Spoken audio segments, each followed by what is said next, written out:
Rich. Welcome to the live stream. Just lay out all these papers over here so you can see what exactly we're going to be working on tonight. We're going to be working on my comic/manga burst code. I say comic/manga because it really kind of blends the two mediums. In case you weren't here for the last live stream, this is a sketch I had, and we turned it into this ink wash finished drawing.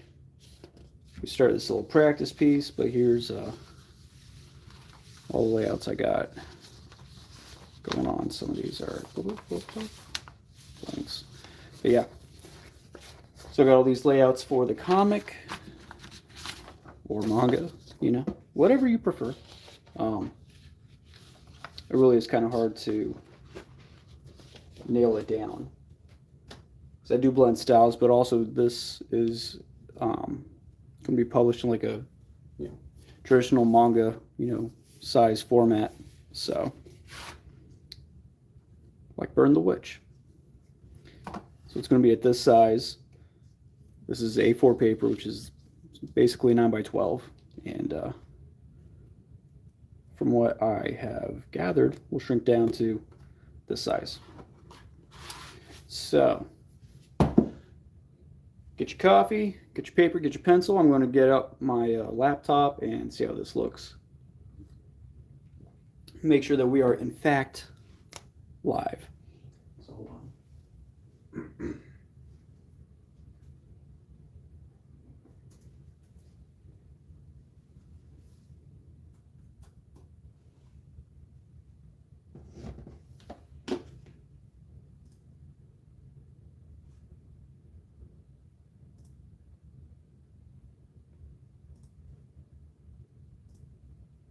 Gonna give everybody a second to get in.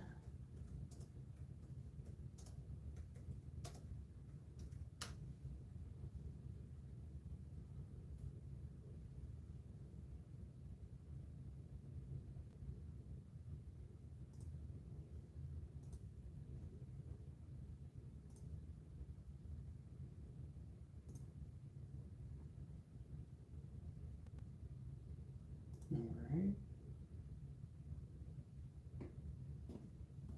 Looks like we may be live. Anyone in the chat, go and let me know.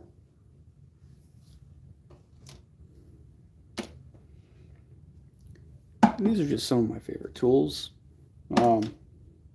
Pretty basic stuff. I'm actually going to zoom in a little bit. I hate zooming in on this thing because it's so jerky, but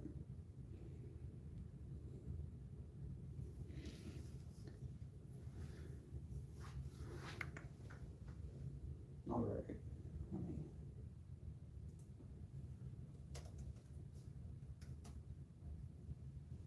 Hi, chat.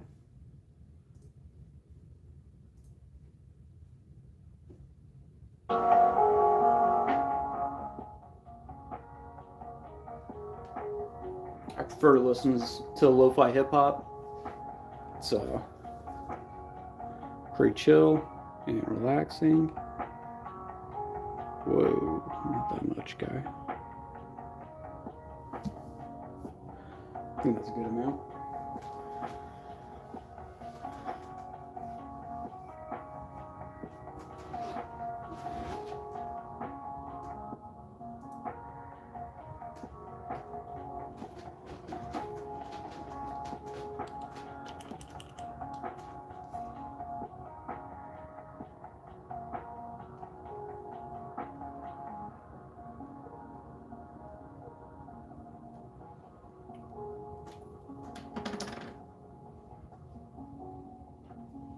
So this is page 11 of my manga called Burst Code, and it's essentially about humans versus machines, the dangers of AI, and this takes place maybe a few centuries later from now. Humans are really on the brink of extinction, and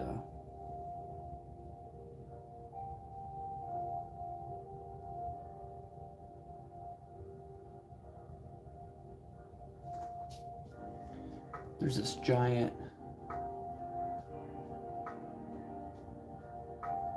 horned bear rug on the floor of this tent slash cabin.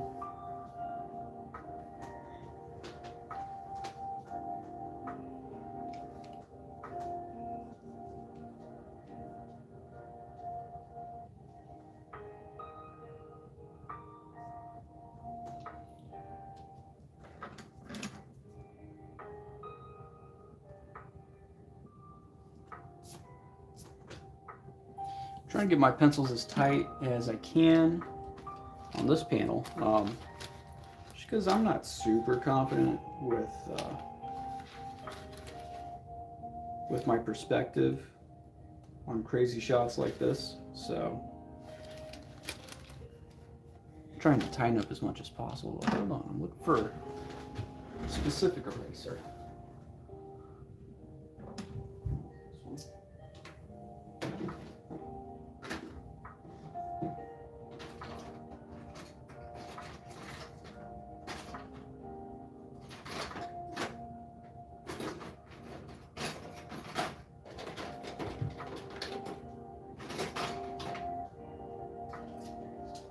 Hold on a second, hold on. Where is it?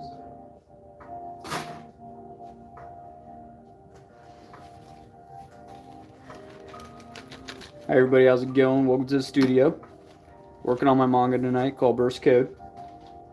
This is page 11. Alright.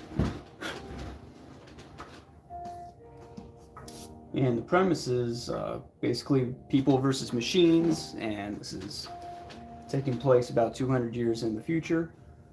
About. We're not exactly sure. It's a mystery.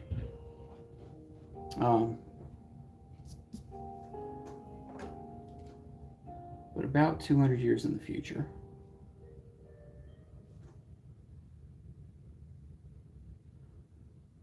And humanity is on the brink of extinction.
So I hate perspective.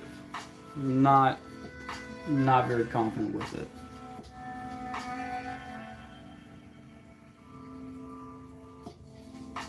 But I'm doing my best. I don't want to say it like that. Like, I can do perspective. It's just not fun for me.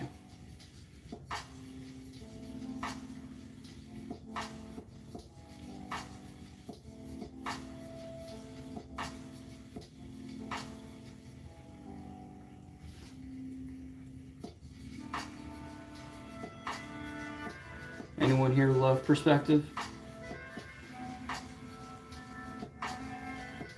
Like, if you do, you're a rare one. That's not common. And if you do love perspective, and you perfect that, you get good at it just immediately, that'll set you apart. Will set you apart in good ways.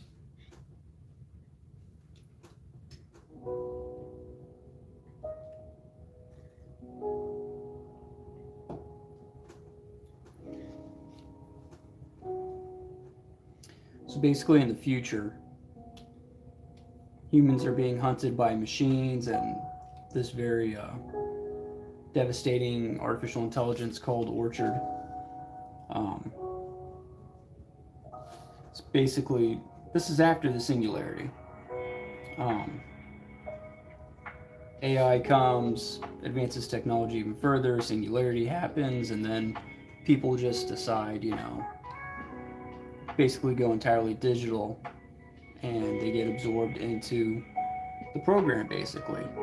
Um, program says there's no need for all these people. Let's delete the original source, and you're part of the orchard, and the orchard is kind of like a play on words. It's an orchard of servers. Everybody's just downloaded into the server, and this is kind of how the program, achieves its goals, which I'm not going to reveal right now, but.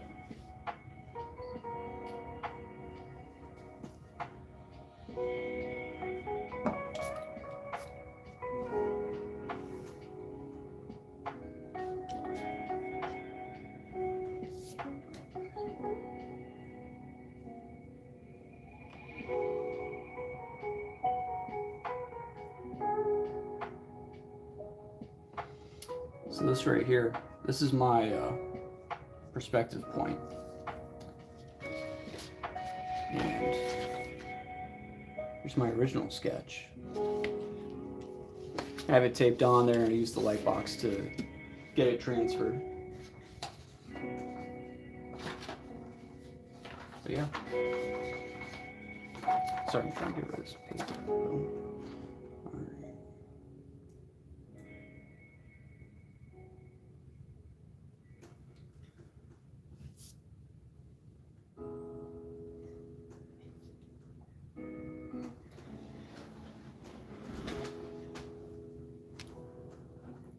I'm going to zoom in just a little bit more.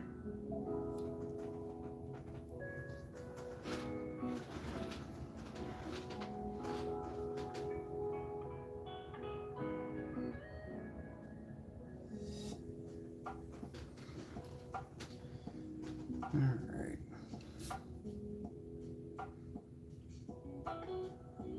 So we have the first panel, which is pretty much always an establishing shot. Whenever there's a scene change or anything, you gotta have an establishing shot so the reader knows where they're at.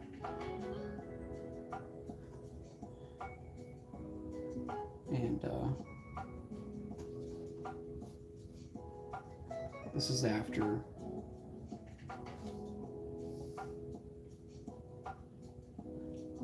Ty runs a very far way and is very tired. Gotta fix that.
I'm going to try to make my pencils as tight as possible, especially on a shot like this.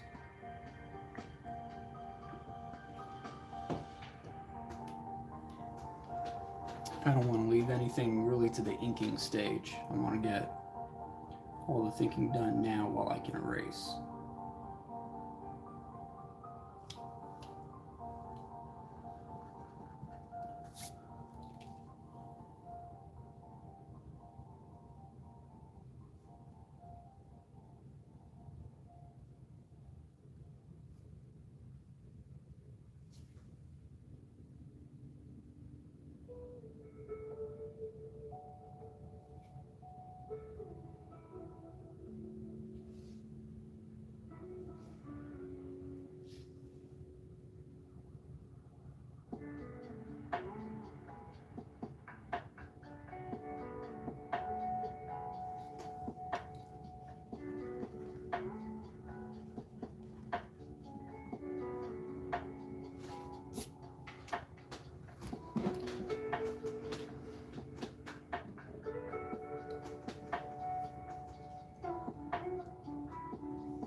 How's it going out there?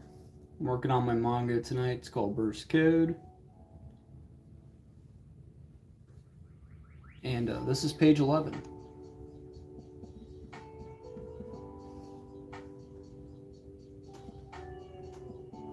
And this is the establishing shot. As we go down, we're getting introduced to new characters. Yeah.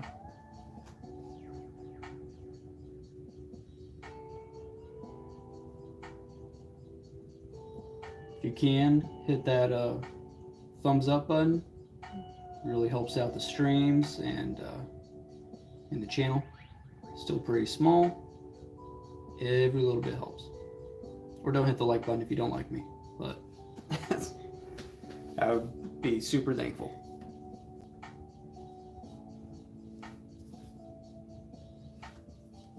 I'm trying to pencil this panel as tight as I can, because I don't want to leave a whole lot of questions for me during the inking stage.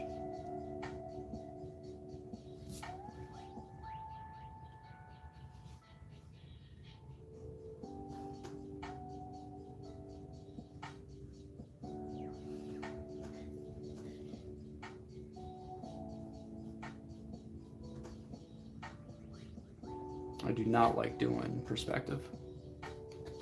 It's not very fun. It's like my least favorite thing. I hate using rulers. I hate using rulers. I prefer not to.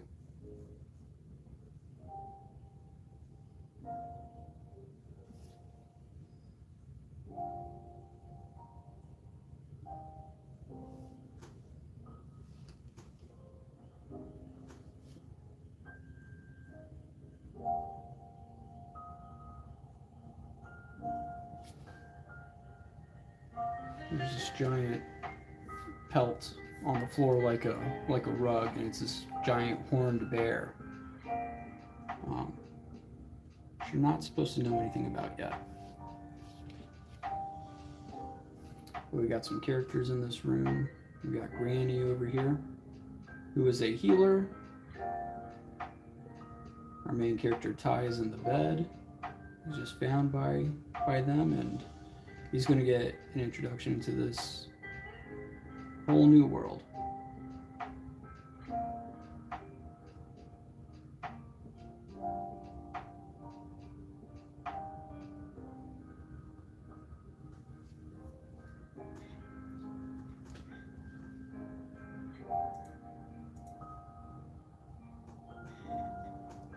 If you have any questions while I'm going, just let me know.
So this is my vanishing point.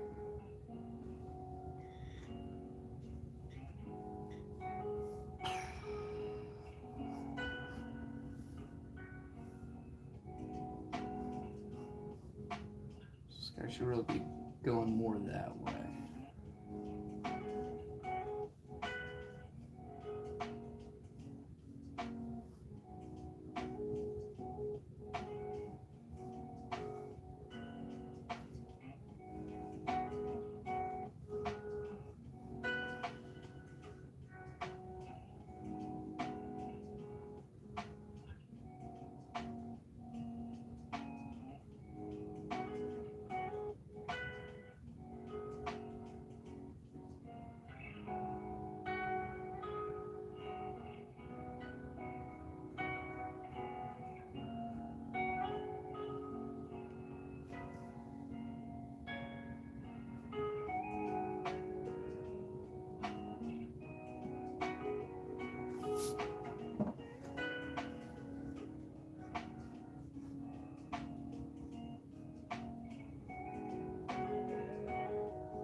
So I was supposed to stream on,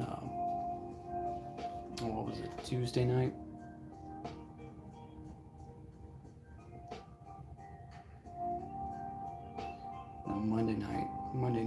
supposed to stream, and I did not. I wasn't feeling good. I'm still not feeling 100%, but I feel a lot better. So I did stream Sunday for you guys, and I'm streaming now. So I'm making up for it with 2 streams this week.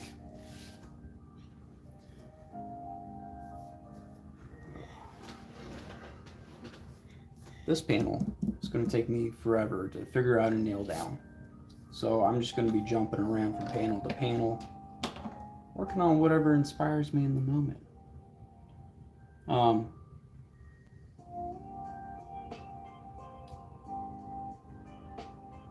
Anybody in the chat follow Haruhisa Nakata on YouTube? I gotta find him. Haruhisa Nakata on YouTube. Check him out.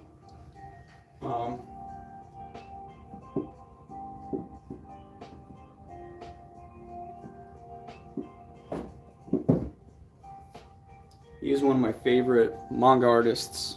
He did Levius. EST. Haruhisa Nakata.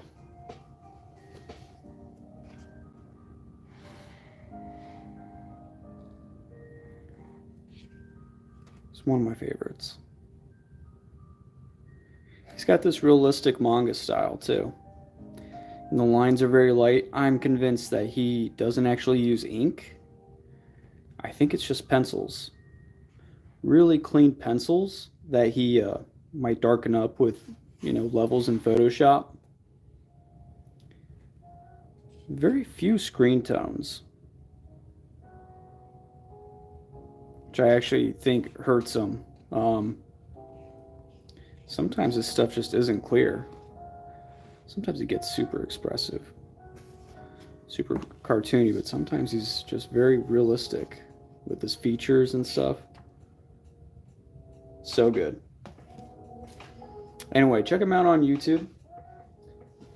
He's done he hasn't posted anything in a long time. And I think it's because his manga's done, because he just streamed. He did 10-hour streams. So look this guy up if you want. Haruhisa Nakata. I swear he has a few 10-hour streams. And it looks like this. And this is kind of where I'm getting my new process from. First 10 pages I did one way. Here, let me show you. Let me show you real quick. Because this is page 11.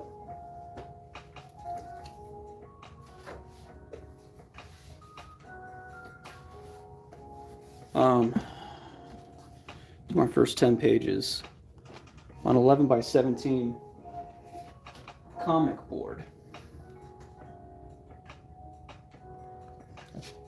11 by 17.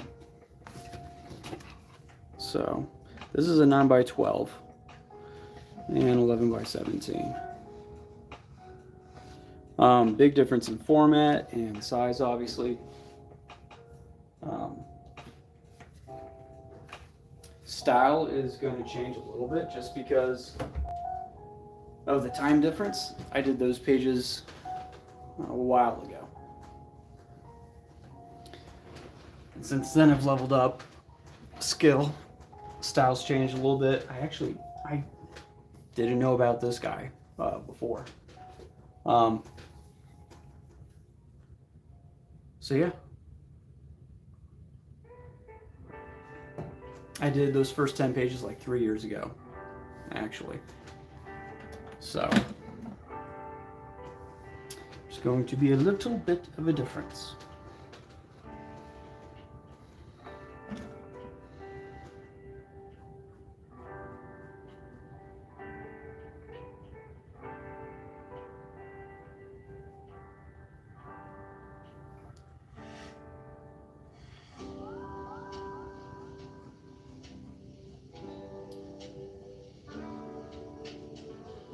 And this is some lo-fi hip-hop in the background. I really prefer it. It keeps me focused on drawing. And it's not like Taylor Swift with her catchy verses, you know? um, stuff makes me just want to sit down and work, which is exactly what this is all about.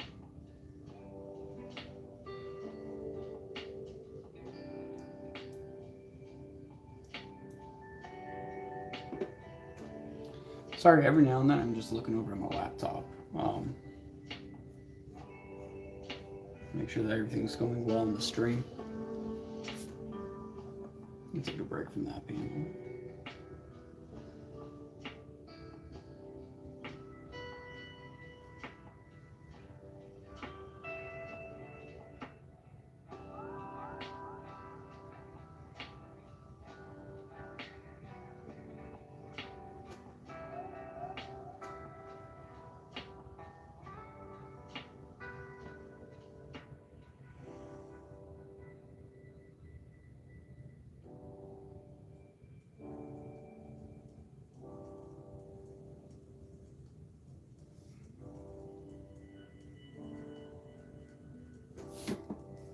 Oh, sorry.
So in case you're new here and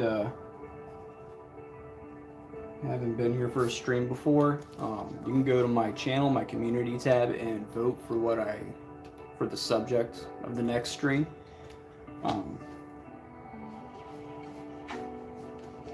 Also, please like the video.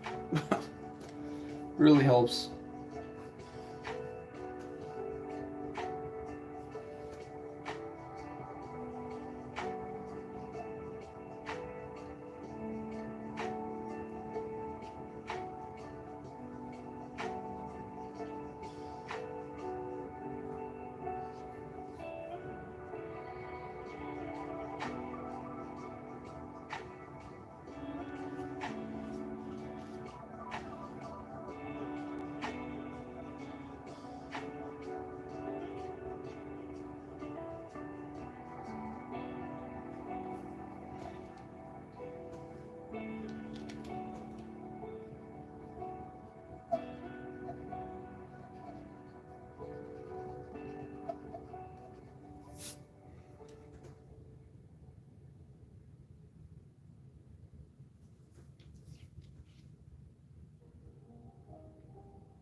Hey, Corn.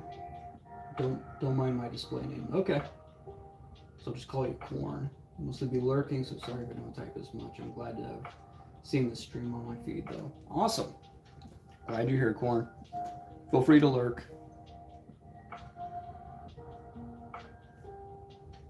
Just working on my manga. The first issue is out, issue 0. It's on Amazon, and it's $1. It's only digital, so $10 or 10-page digital comic for $1. So something that I'm experimenting with.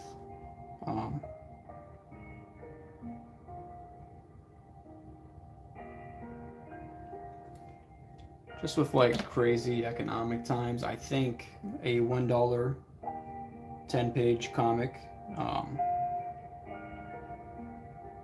might be a decent business model. Get people, you know, to try something new, which is, you know, my manga is new.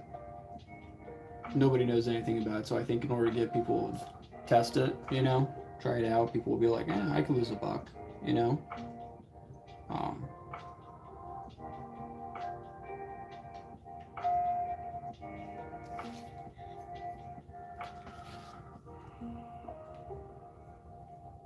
But really the best way to support me is to, you know, subscribe, follow me on YouTube, and watch my videos. So if I can just make some passive income that way, and it costs you guys nothing. Just watch a video.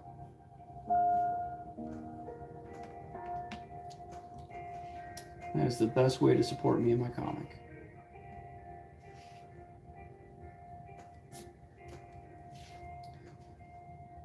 But don't feel obligated. I hate selling myself. I feel so dirty, like trying to promote myself and stuff, but I know it's what I gotta do. I just gotta get over it. I'm terrible at marketing, but I'm pretty good at drawing, so here I am. Well, what's the name? We'll add the manga in my list. My comic or manga is called Burst Code. It's listed on Amazon as a manga. Burst Code. If you're watching me on your phone, then you can't do this. But if you're watching me on like a laptop or something, open up a new tab and go to my channel page, and in the About Me page, it's the links to like all my stuff. Burst Code, the first 10 pages is $1 on Amazon. I'm also on Webtoon though, and on Webtoons I only have like the first 3 pages posted up there.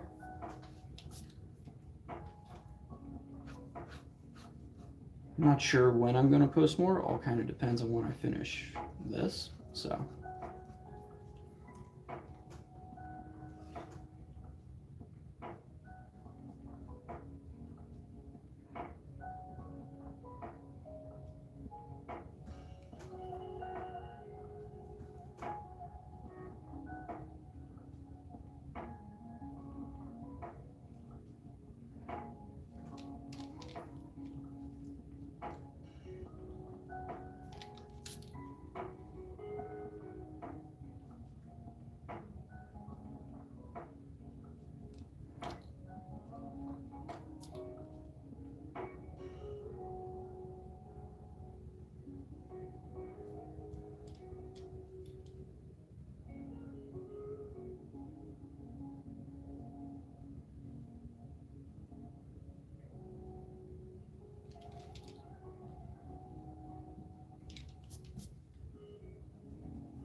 okay, already subscribed and got the notifications ready. Also, I knew some people that wanted to learn anime style and or get back into art again.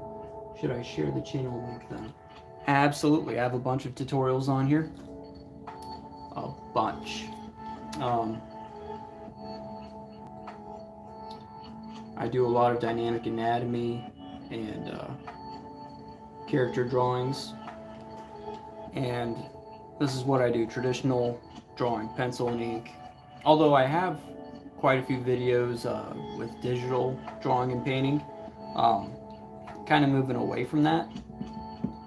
I really love just this stuff, and this is kind of the perfect stuff for newcomers or people trying to get back into drawing, because not everyone's going to go out and spend $1,000 on a tablet to get back into art, you know. But everyone has pencil and paper, and I just want to help people get more creative and, you know, learn to draw faster than I did. Hopefully skip a few steps. Just feel like I could have been a lot further if I had some tutelage. And I'm a little older, so kind of pre-internet. Not really, but before it was as big as it is now, with all kinds of good information and stuff. So I can just help some people. Get some of the knowledge that I wish I had. That's what it's all about for me.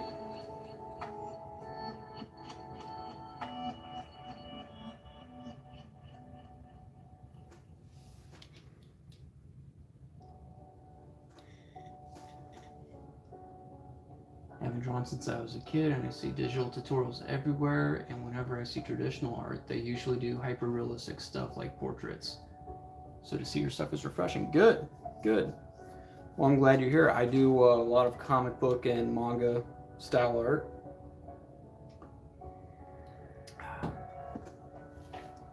And primarily pencil and ink. See, a couple days ago, I did a live, and let me see if I can find it. It's probably over here on my laptop. Yeah. So last night we did this.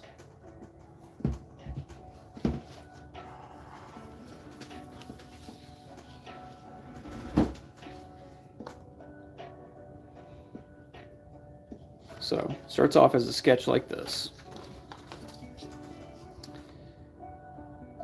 and then I did this part live, which is ink wash. We got some gold ink wash going on here, some blue on the eyes, but the rest is just black, water, and brush. So I really love doing this stuff. This is a little bit more advanced, probably not what you're looking for, but fun if you want to join in. So.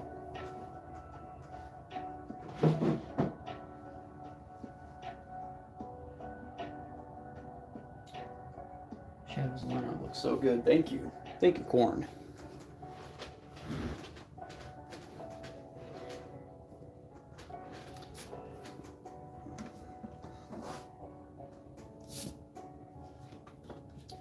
Just going to jump around a little bit.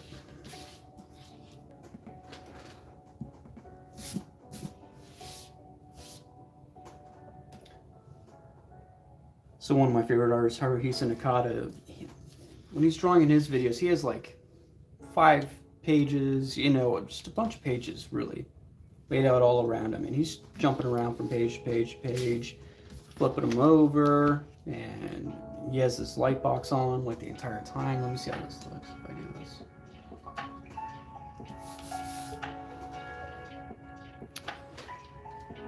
That's kind of what it looks like, but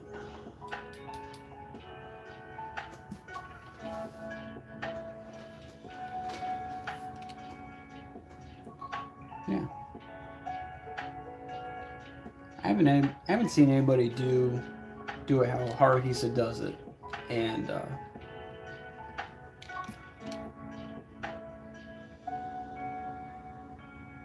you know, just really inspired me, and that's how we got here.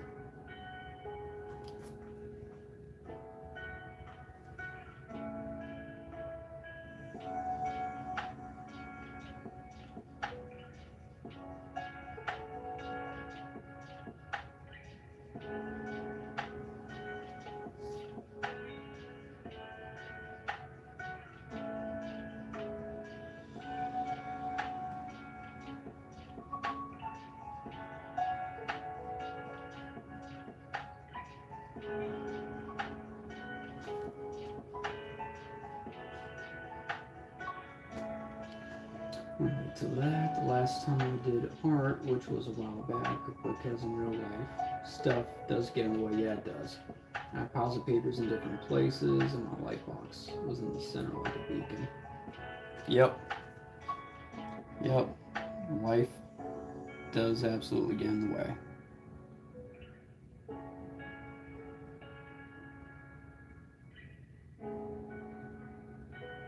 Like the first 10 pages of my comic I did in 2020. And here we are in 2023. Working on page 11.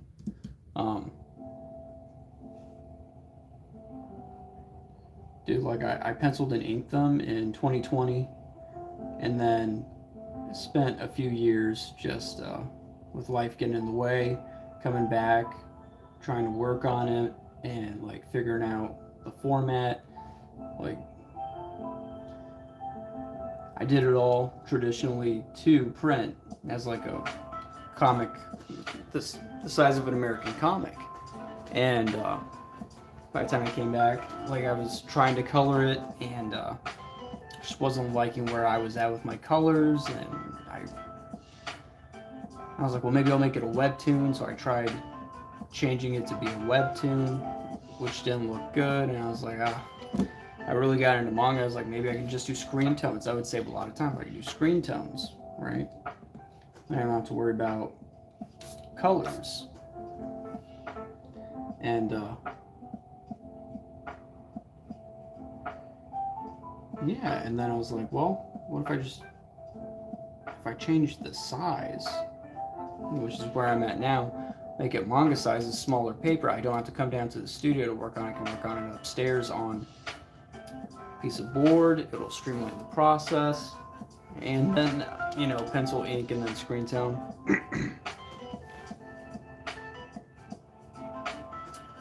So yeah, there's been a lot of changes in the process, and then the business model changed too. So here's the original sketch for this one, and I'm liking it better than this because I just kind of loosely transferred it.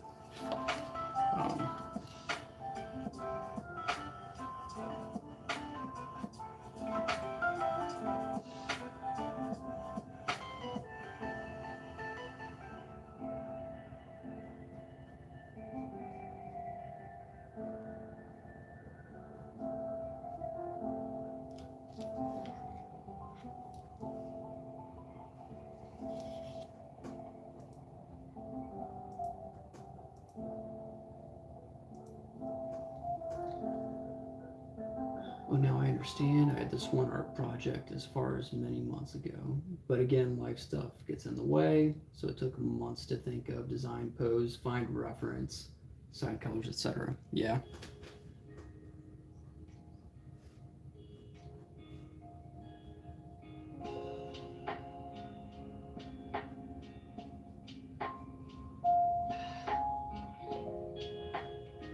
And like since I started this,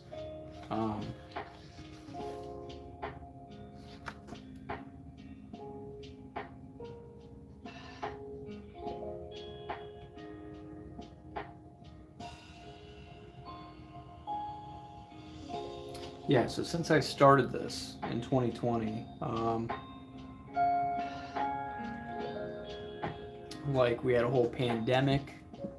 I think it was basically when I started my YouTube channel, started TikTok, really started taking social media stuff more seriously.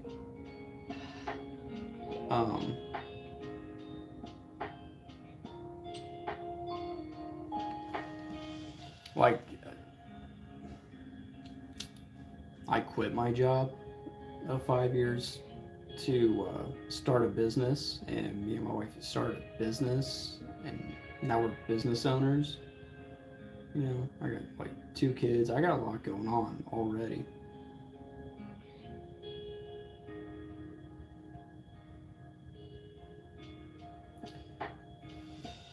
But here I am working on this.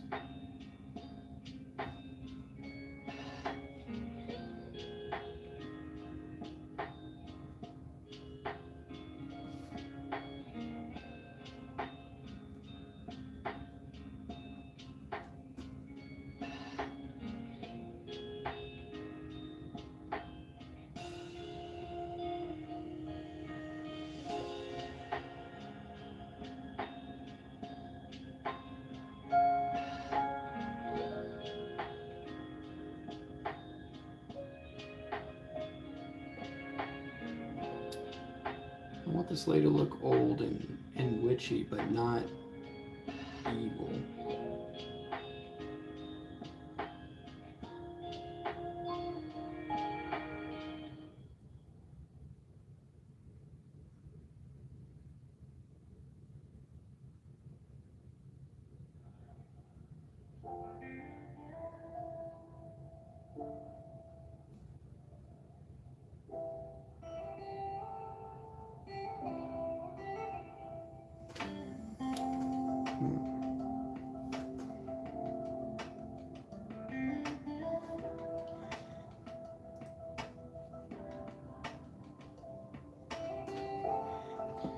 So one of my first art posts of this year is this love child of traditional and digital art. Seen artists post fan art, whether traditional or digital, online. Once they get traction, they offer commissions if possible, plus advertise through OG art, comics, clothes designs. Could that work? Yeah. Yeah, that could work once this takes off. I've been working on this like social stuff for like 3 years. Nothing. No real traction, no taking off. Although YouTube has taken off a little bit in like the last month. Really like the last 2 weeks. My page has grown quite a bit.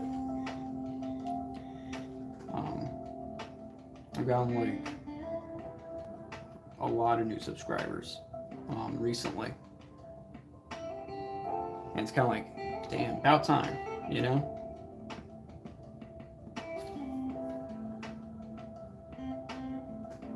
I've been posting kind of consistently for 3 years. Well, kind of consistently.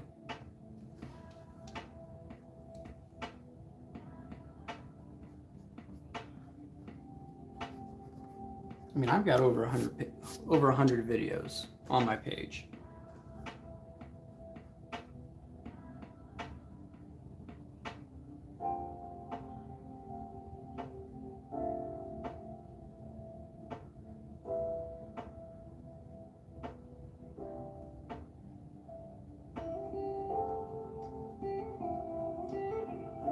If you're new here, please click the like button, comment, subscribe, all that good stuff.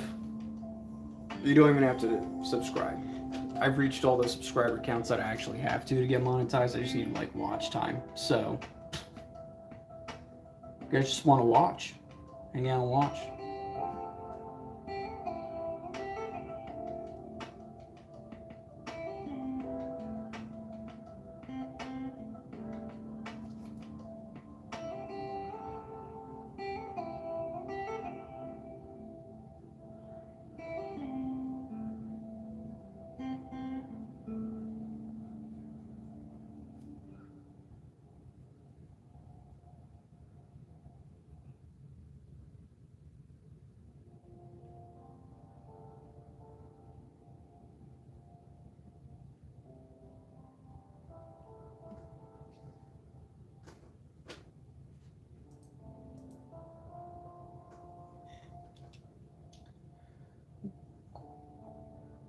One art post I did months ago before. That one I talked about it earlier. That's the one thing. Got around 18 to 23 likes within a specific community. So the one I did, I was hoping it would get as much likes in a sense. Put more details into it. It's been days and it's at 14 likes instead. Yep. That's Instagram, right?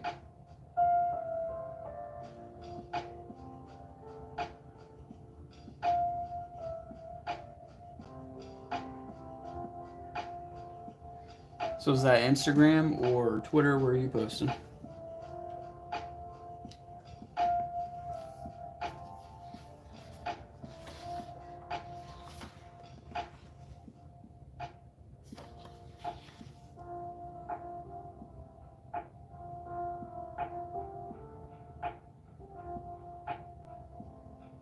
I'm basically done with Instagram.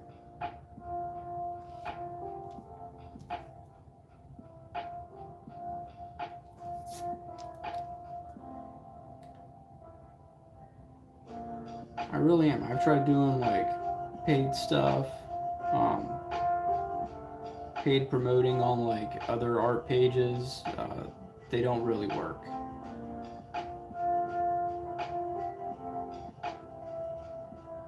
Reels will get you some attention, but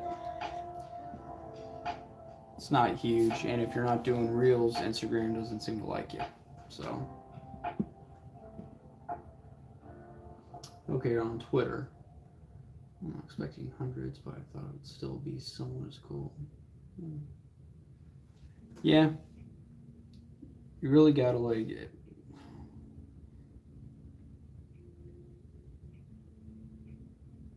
I don't know. It's rough with art.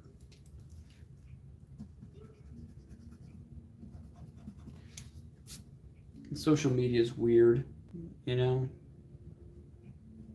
You never know really what's going to take off.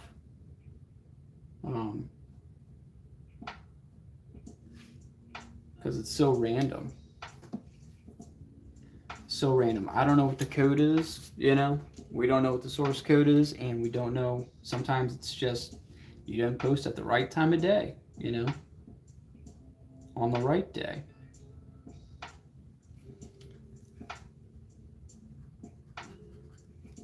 And that's actually not too big a mystery. You got to post when, you know, most people are on and are going to see your post. So that would generally be like early in the morning. People will see when they get up. And one of the first things a lot of people do is scroll through their phone or get up and go to the bathroom to poop and then scroll through their phone. Yeah. Or look through their phone while they're on, you know, the bus or subway or something. And at some point early in the morning, they're all on their phones. Also around lunchtime or at night after they've gotten home.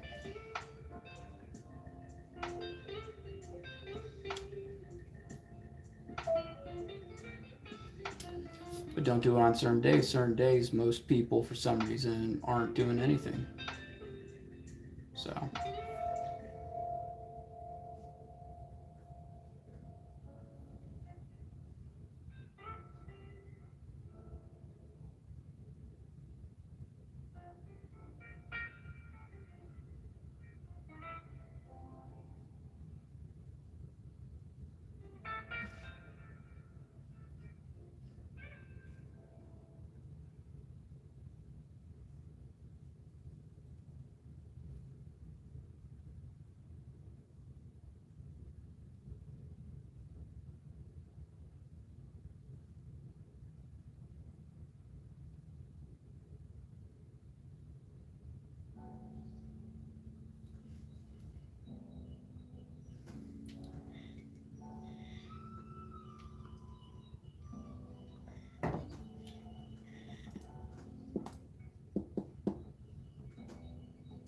Last time I used IG. No. I have mixed feelings because I used IG a lot as I got a variety of interests. So I checked, yeah, related posts. Last time I was on IG was like 2021, 22. So when I heard that IG was low-key dying, I was like, damn, what happened while I was gone? Well, it's because you left. Damn, Corn, if you didn't leave, Instagram would be fine. It's all your fault. Social media being weird on what gets popular is what doesn't. It's so real. It happened to me today. Yeah. Yeah, Instagram is super weird. Super sketch. You have to constantly be posting reels. The time you upload matters, and the audio that you use matters. I don't even use my own original audio. I'm always, you know, using some other audio. Like I said, at the moment, I'm not even really posting there. I think I've uploaded some stories. Well, not even uploaded. I shared somebody else's post as stories. I haven't even shared this piece, which I would normally do immediately after streaming. It just doesn't it doesn't matter if it's not a reel. So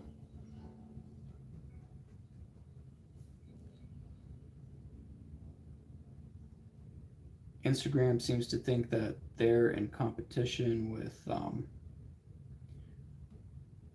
with video apps like YouTube and TikTok for some reason.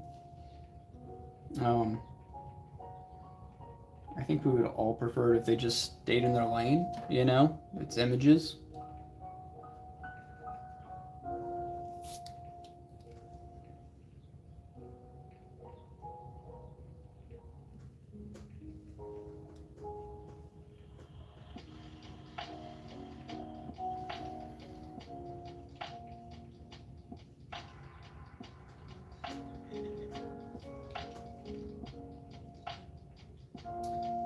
Oh no, I meant IG as a whole and not just my stuff. Oh no, that's what I mean. All of Instagram sucks now because you're not on there. Saw a Twitter meme on something with my interests. Made my own reply, which was a bit of a low effort meme on its own. Within 5 hours, I got 42 likes. And I'm sitting at 83 likes. Wow. It's crazy. You posted some low effort stuff and you got 42 likes. That's nuts.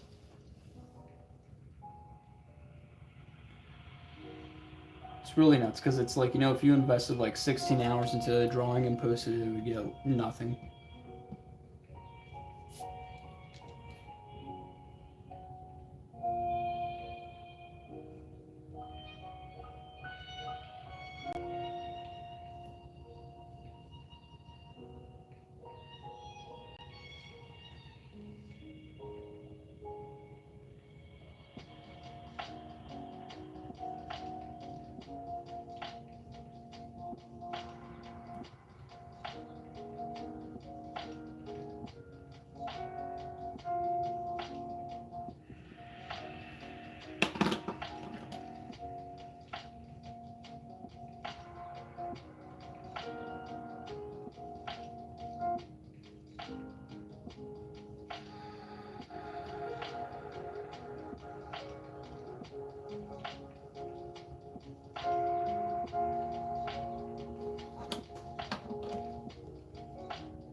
And I'm not trying to sit here and complain about like social media and stuff and oh, it's all so unfair. It's just so, I'm not trying to complain because I hate it when people complain. But I'm just saying that I'm noticing what doesn't work, and I'm going to stick to what works, which seems to be YouTube. YouTube works the best.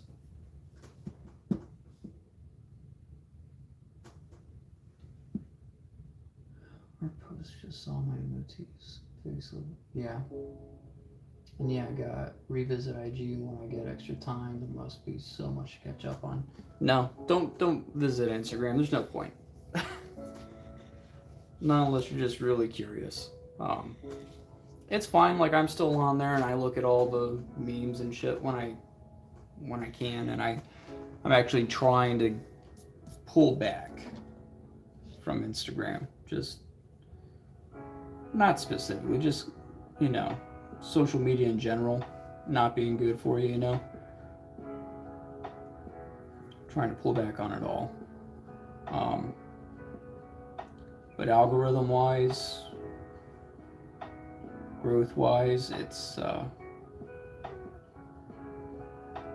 it's designed to reward those who create the longest content that keeps people watching the longest. Doesn't necessarily matter on clicks or likes is if it keeps people there the longest. So there's a lot of strange clickbaity things, and I've noticed the things always start off with, "Hey, do me a favor and watch this till the end," or it'll say something like, um, "These 3 reasons why men hate women are amazing, and the last one will blow your mind." And it's always the last one, whatever the thing is, like whatever that tag line is. What's up, Sideburns? How you doing? Whatever that tagline is in the beginning, it changes, but it'll always be like, "And the last one will blow your mind," or "The last one is epic." "Oh, the last one's hilarious." And it's all just designed to keep you there watching as long as you can.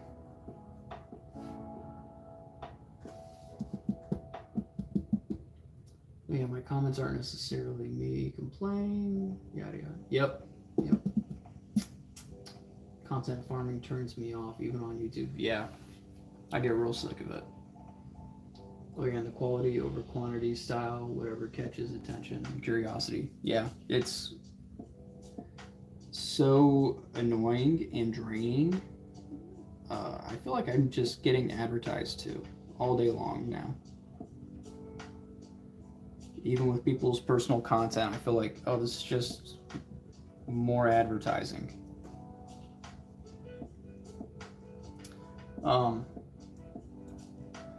I went to school for marketing, and I thought I would be like, Don Draper, writing copy lines and coming up with advertisements. And I didn't even finish my marketing degree. I found out pretty quickly when I started looking at jobs that it was all just sales. A lot of ground floor sales work. I couldn't find any of those actual ad company copy jobs. And I found out that I'm really not that kind of person. Doing sales kind of hurts me physically. And I'm also that guy in the store when someone tries talking to me and selling me their product. I just walk right past them, and I won't say anything to them, or even worse, I'll be like, no thanks, not for me. While they're talking, I'm pretty cold that way, because I hate it. I hate being sold to.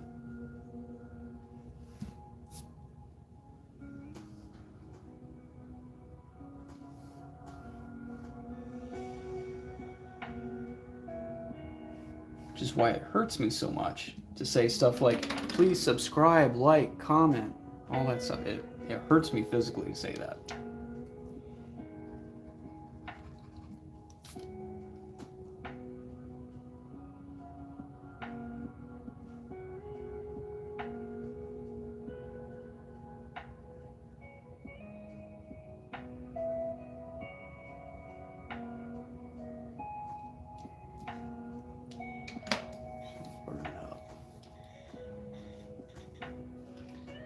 Socializing's not my strong suit, and people approaching me does kind of make me nervous. So I'm not fit as a salesperson either. Yep. Yeah, I'm not super social. I can be. I have to turn it on. It's like a switch. I have to hit, and sometimes it's really easy to hit that switch. Other times, it's very difficult. I've just found out over time. I thought I was antisocial, but I'm not. I have a social battery, and it's not very big. That's all. And I have to take time to recharge it. Sideburns, I like it only when it's a clever segue. Yeah. Yeah, if you make the ad interesting, or or clever, you know, has to be some there to keep people around.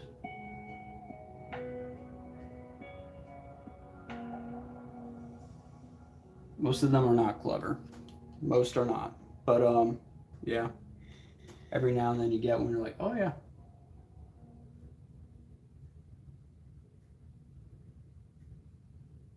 It physically hurts me when you don't like and subscribe.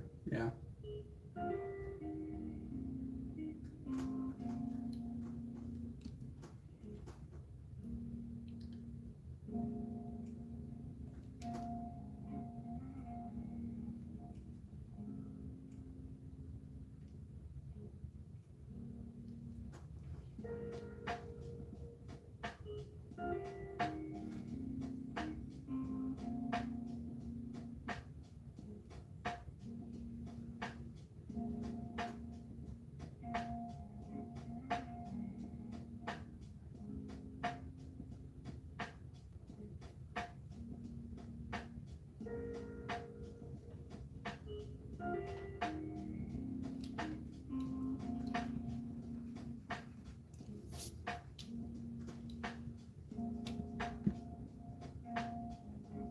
Mix because for the most part I'm fine solo.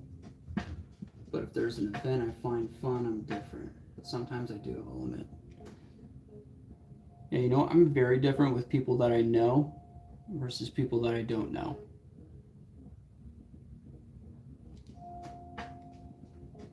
If I know you, I'll be very loud, you know, very loud and goofy. People that don't know me, I'm stoic, very minimal with the words. I speak when I feel like I have something to contribute. If I have nothing to contribute, I don't talk. I would just leave the room.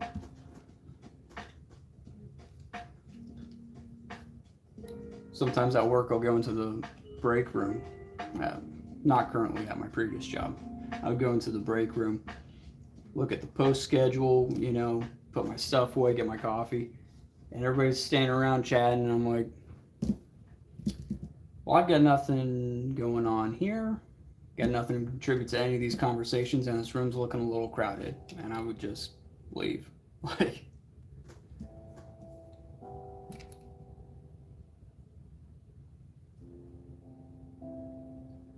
the stoic or not as expressive side of me does show up regardless of who's around, so it really is just a people thing. Or maybe you're just a stoic person and there's nothing wrong with that, you know?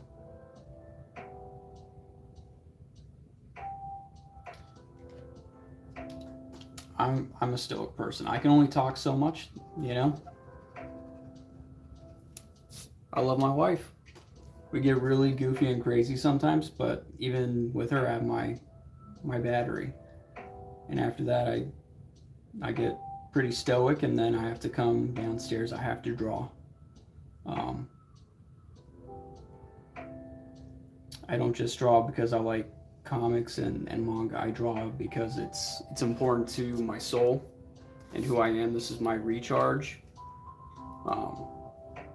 My wife knows. You know, when I haven't drawn in a while, she's like, "You need to go draw. You're getting real snappy." You know, she's like, "You aren't yourself."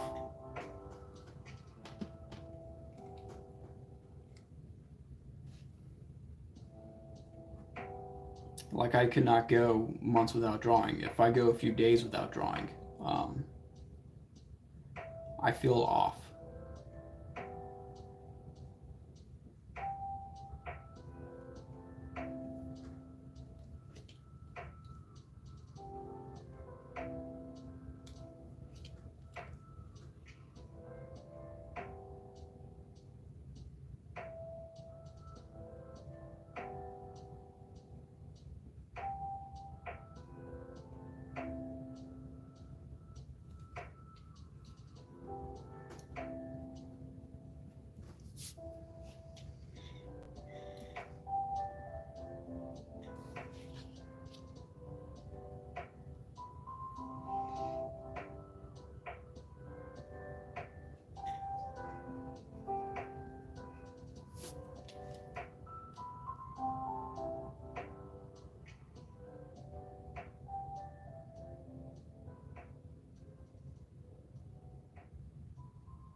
But yeah, I'm loud, goofy, and forward at times, like Rebecca from Cyberpunk Edge Runners, but other times, the polar opposite. Yeah. You know, we got our we have our social batteries, you know.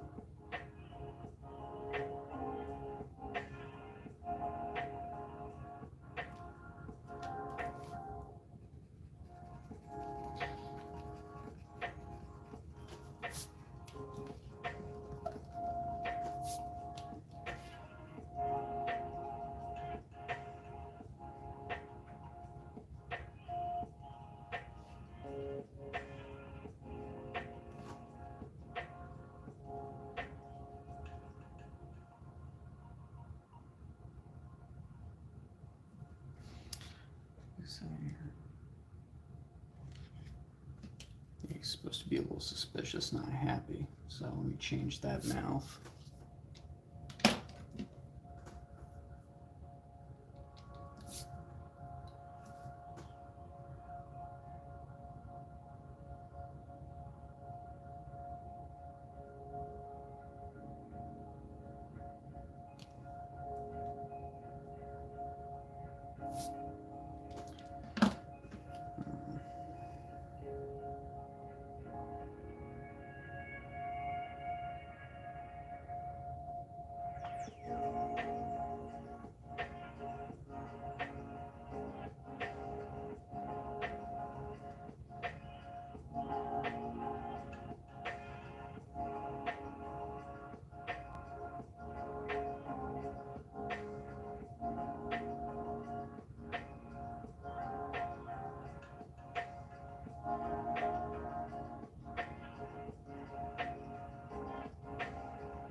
So I do understand not feeling like I'm not the best at drawing, and even though I get frustrated at times, it's the type of frustration where it's because it means a lot to me. And I get reminded that my interest is still in there. So I understand not feeling so great when I haven't drawn or made something in a while. He's supposed to be suspicious, not happy. My conspiracy grind. Yes. Yes. This guy is very suspicious of our main character. At least at first. But you're going to find out that this guy, his name is Ember. He has these fire type powers. And he's just, in general, hard guy to get close to. And kind of aggressive and abrasive.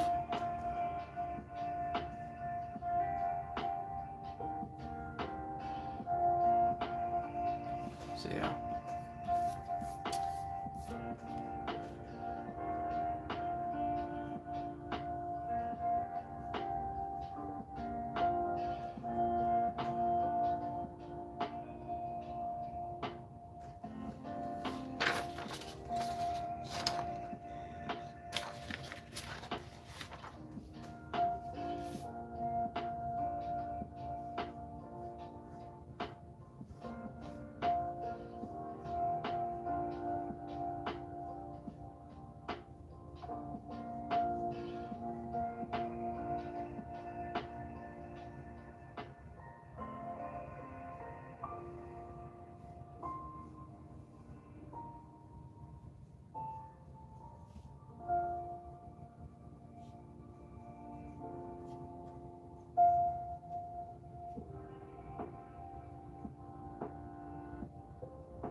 Face is looking a little wonky.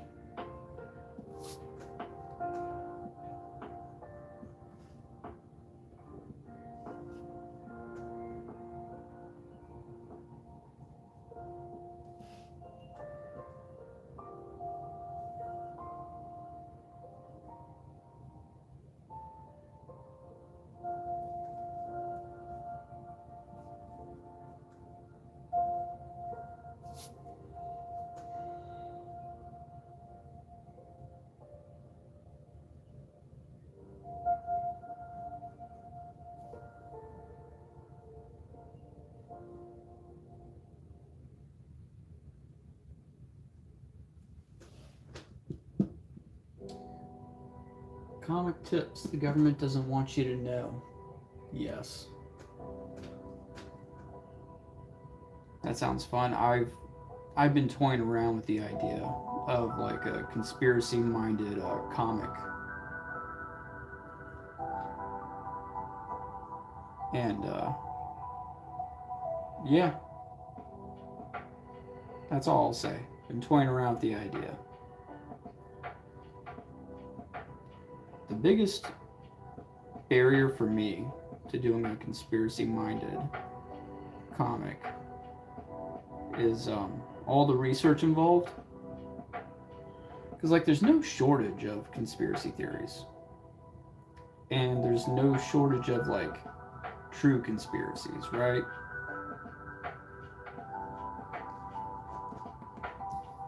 Like, that's not a thing. Like, there's lots of conspiracies out there.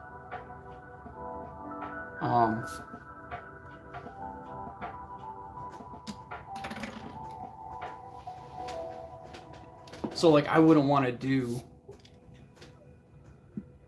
you know, all the research and documentation on a conspiracy comic. I would need a writer. I would need a writer or researcher to help me.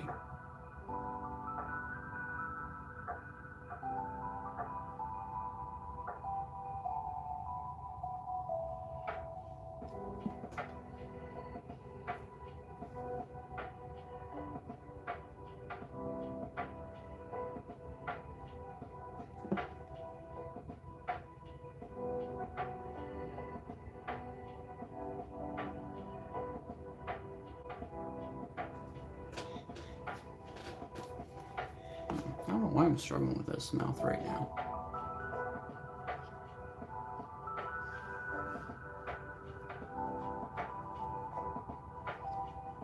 What does a suspicious mouth look like?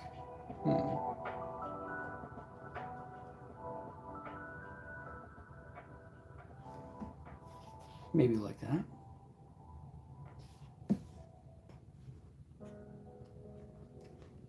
Ooh, creepy face.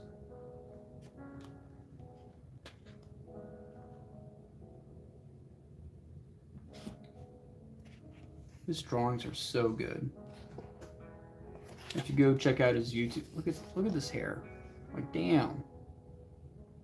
Go check out Haruhisa Nakata's YouTube channel. I'm better at promoting other people's stuff than mine, especially if I really believe in them and they're great. But he has a YouTube channel. He hasn't posted anything on there in like 2 years probably.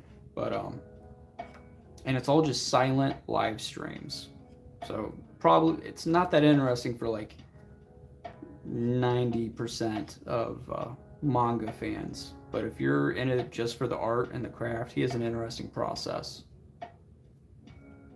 But of course, go over there after my stream, you know?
It has potential to tap into the horror genre. Like They Live and The Invasion of the Body Snatchers. Yeah.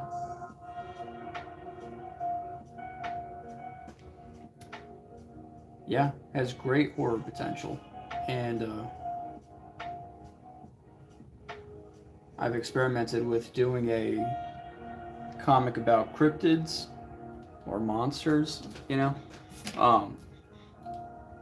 because I really do like drawing the dark stuff too. Shiru, I'm in love with what you do, brother. Thank you. Please always post videos of you drawing manga pages. Is that what most people are here for? If you guys go to my community tab, I post polls, or if you subscribe, the polls will show up when I post them of what my next live stream will be. And almost always, working on manga pages wins. Dynamic Anatomy usually gets a few votes. I really like doing this Coffee and Babe segment that I've been doing though. Did this one in the last live stream. This is the ink wash. I got some gold ink wash and some blue. Pretty fun. But if this is what you guys want to see, I'll keep doing this. I got to work on it anyway, so.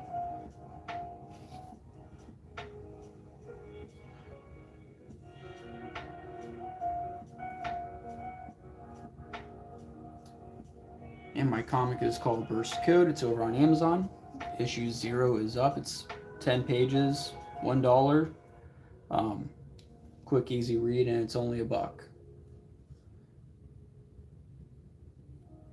I figure in this economy, most people will want something that, you know, they are willing to take a risk on. You know, I think most people are like, $1?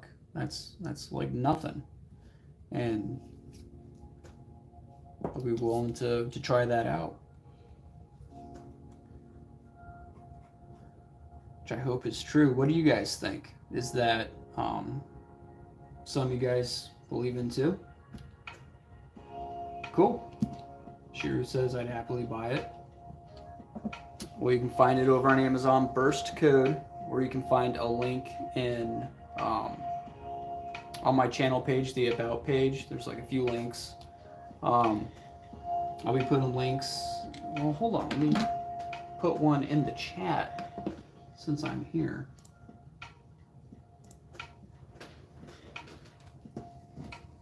Bippity boppity boop. Hold on.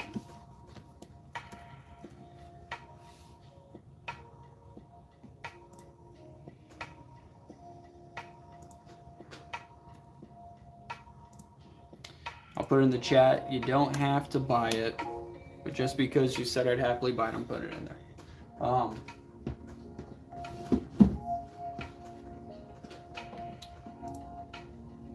Just because I'm learning to promote myself, because I suck at it. But you really don't have to.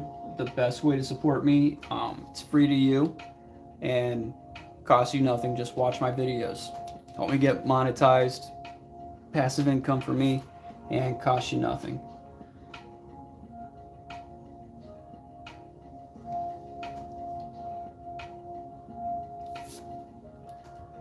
Share my videos, like them, and that is it.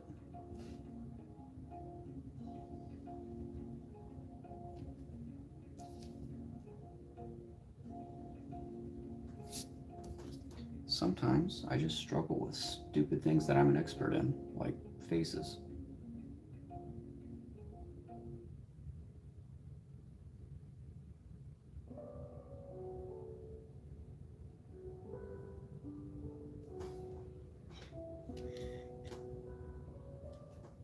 Needs to be whiter.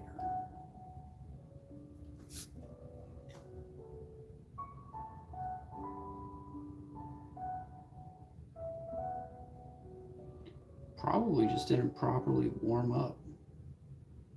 And that is why I struggle with something so basic.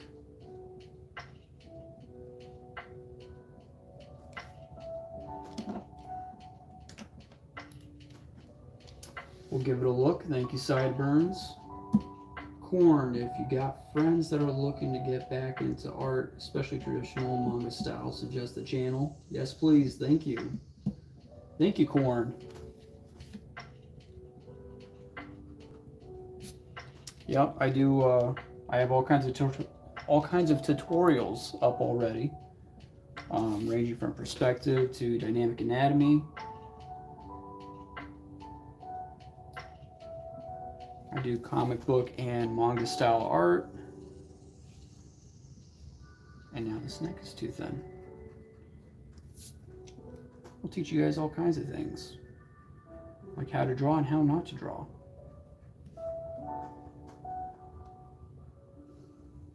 You will only send me a free sample. It might depend on your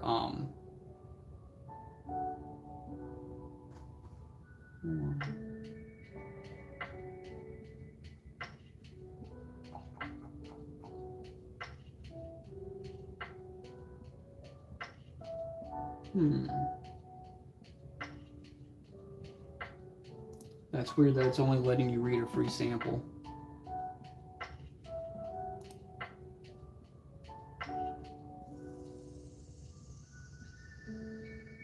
Not sure. Well, when I'm looking at it, I technically already purchased mine. So it's just showing me read now.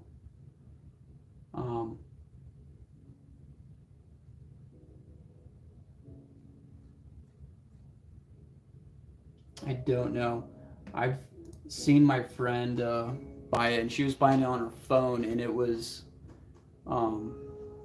doing something weird. And I think it was the read now thing, because she had multiple Amazon products. Like she had an Amazon Kindle, and then she's logged into Amazon on her phone and then her laptop, and one of them is the primary for digital books and stuff.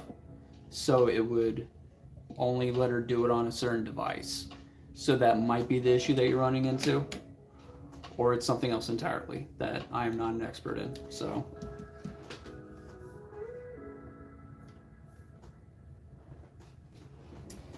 yeah, right now it's only digital because it's only 10 pages and it's $1. So I was like, that's really the best way to do it. I can't justify spending more than $2, like up to $3 on 10 pages. You know, it seems a little crazy. Once I get a decent amount of pages done and enough of those digital issues done, like let's say 4 or 5, then I'll combine it all into one bigger 50-page, book. And maybe I'll sell it that way on Amazon, or maybe I'll do like an Indiegogo or Kickstarter thing. But first we got to get there. This is page 11. Oh no, wait, this is page 12. This is 11. And I got layouts going up to page 18. So, follow me from Australia. Thank you.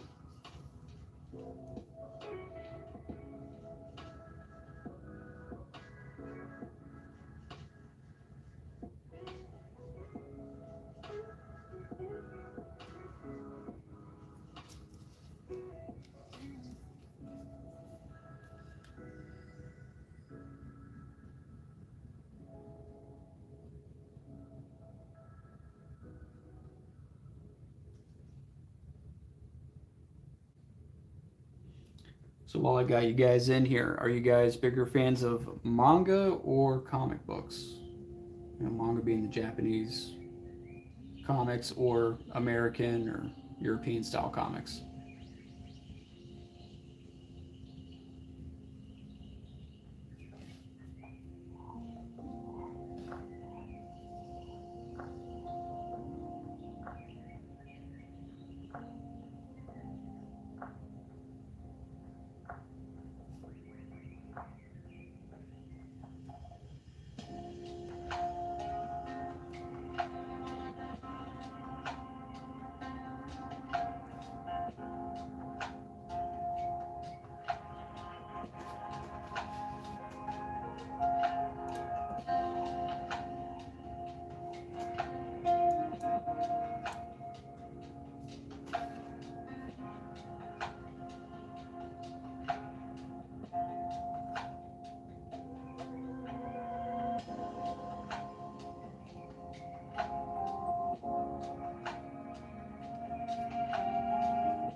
Looking at interviews with creators who do crowd funds. we can avoid the foibles and what to know going into starting one up.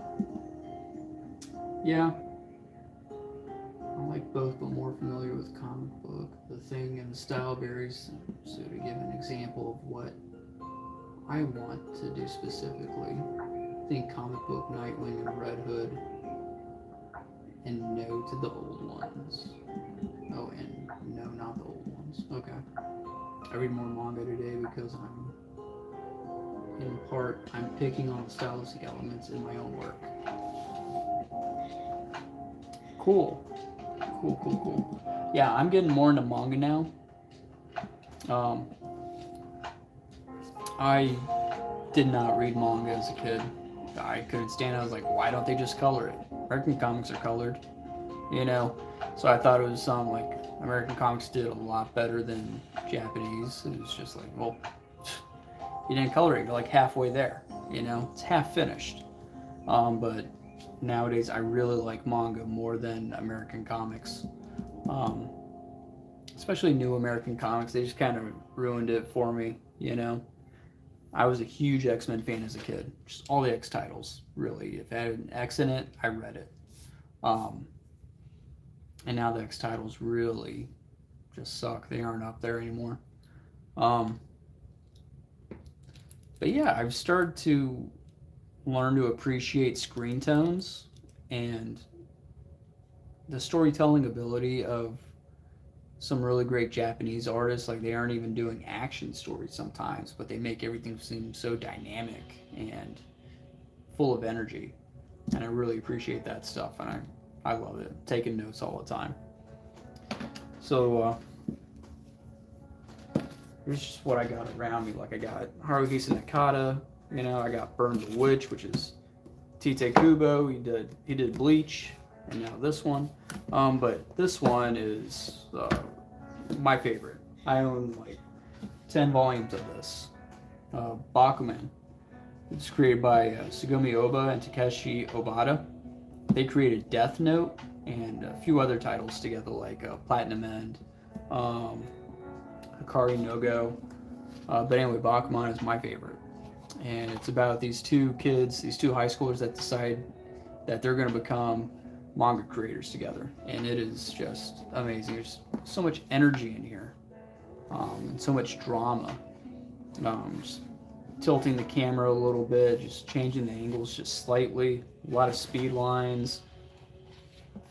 And they created a really dynamic and interesting story behind it too. But they also go into like a lot of behind the scenes kind of stuff, and I learned a lot from it.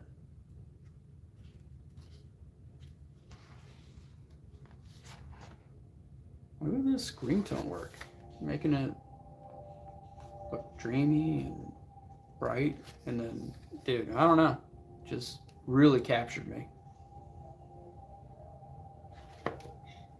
So yeah. Anyway, I'm done gushing over that. Get back to drawing.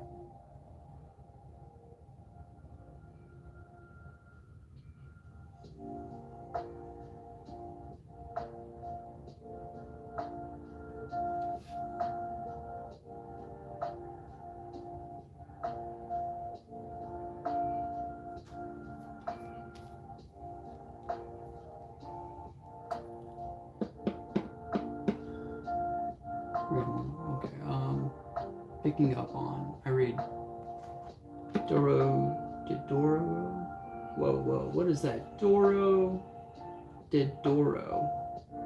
Very grungy, but reads clearly. Is that the one they turned into a Netflix show, or am I thinking of something else? Lone Wolf and Cub, yeah. We'll show a page showing how the sunlight moving on a katana. Yeah. Lone Wolf and Cub, I've heard of that. I've seen a few things. You have that Doro, Doro, blah blah blah blah blah. Doro Dodo. Is that the Netflix show that they made that's really grungy and bloody? Yes. I've seen a bunch of clips. I haven't invested the time into watching it yet. I'm just really busy, and I have to be really, like really careful with what I watch, what I spend my time on. So it tends to be stuff that I already know I'm gonna like. Very few risks taken nowadays. I actually just watched. Oh well, Castlevania. The newest Castlevania just came out. Already watched it, killed it, and it's awesome. Um, it's only 8 episodes so far, but yeah, I loved it. Style changed just a little bit.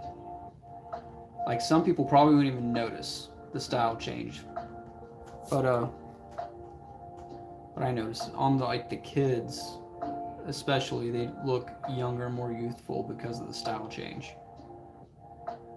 Very slight though. And you guys watching Castlevania?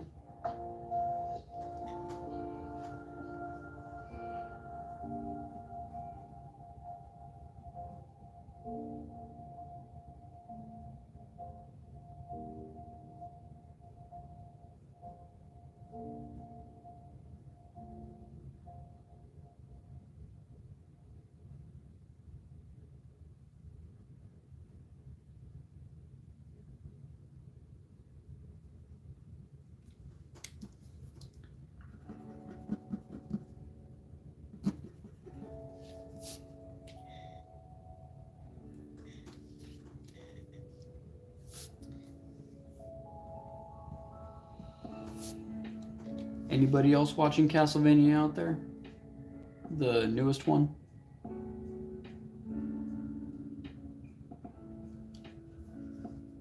Corn. Gonna give the show a try soon. I recommend it, but it's definitely not for everybody. It's bloody, it's gory. If that's not your thing, then I wouldn't recommend it. But I love it because it keeps to the traditional, hand-drawn pencil animation, which is amazing, and I love it. Yeah, the previous seasons were really well done, and this one's well done too. I would say it's on par. Definitely on par.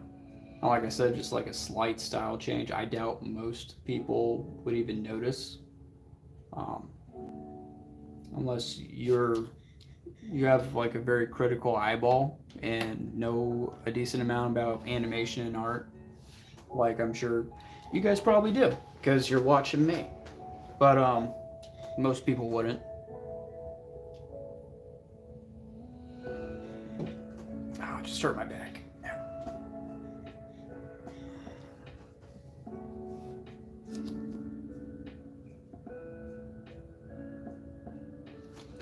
Still not sure. This is a suspicious mouth. Come on.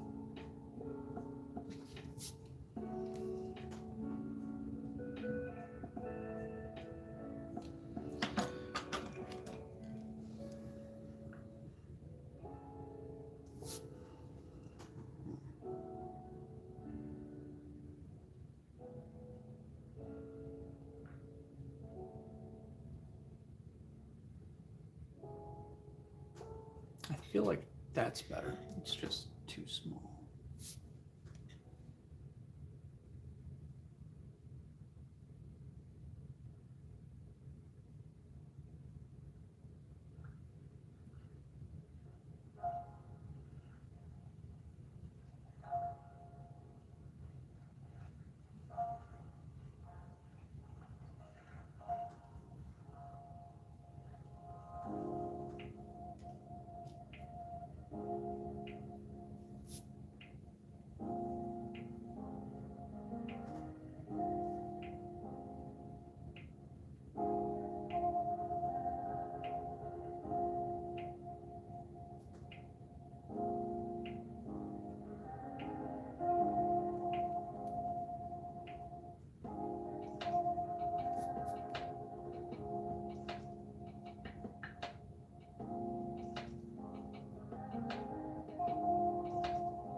reminded me of Corridor Crew when they made an anime about rock, paper, scissors.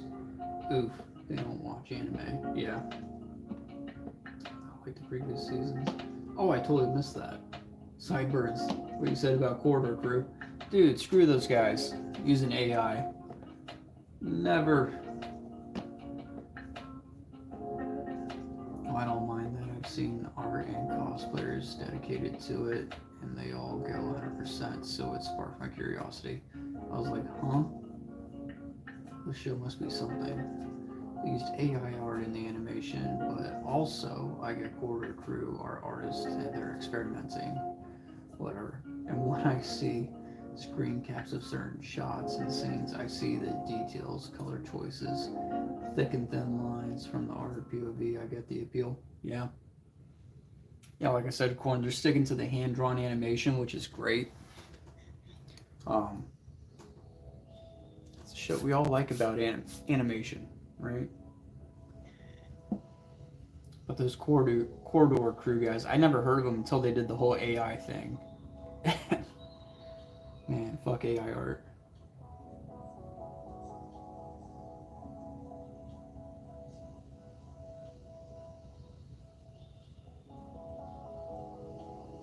Wait, Sideburns, are you saying that they used AI to animate Castlevania?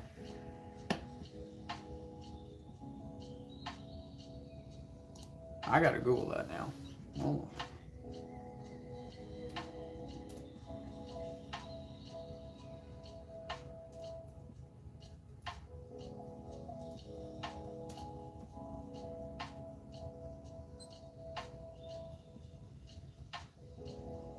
I hope that's not true.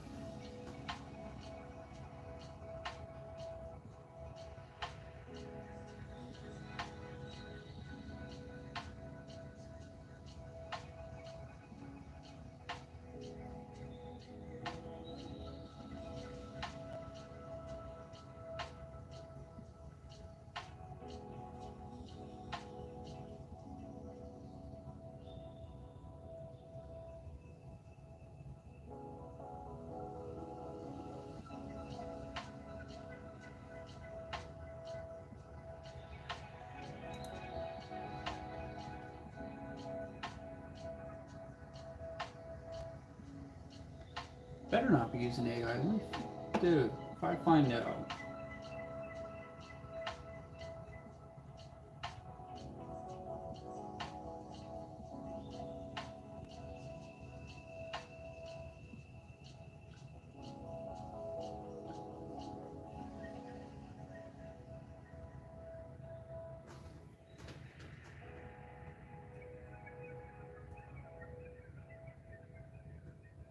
I don't think they did. I'm not finding anything on it.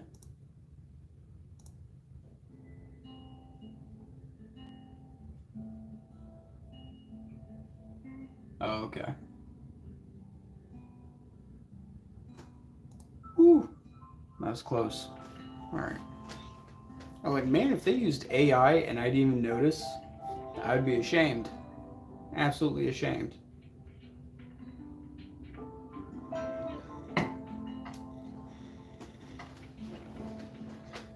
Ooh.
Yeah, you know, my comic's kind of about the dangers of AI, so I'm not even going to check out their YouTube channel.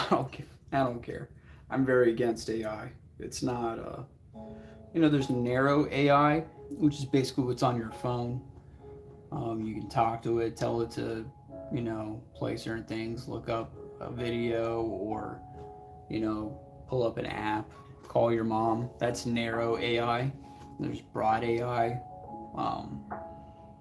which I'm not sure is the technical term, but that's the big boy, you know, big brother one that we don't want, that scares everybody. And I'm very against that. I think we need to just keep AI limited in where it's at now. Um, I feel like any further it could be very dangerous. It's already. I can't believe the first thing it's taken over is art. That shocked me. Thought for sure it would be something else, like data entry, not something creative. Um,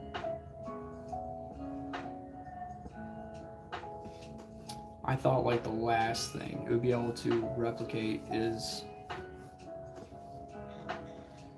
human creativity.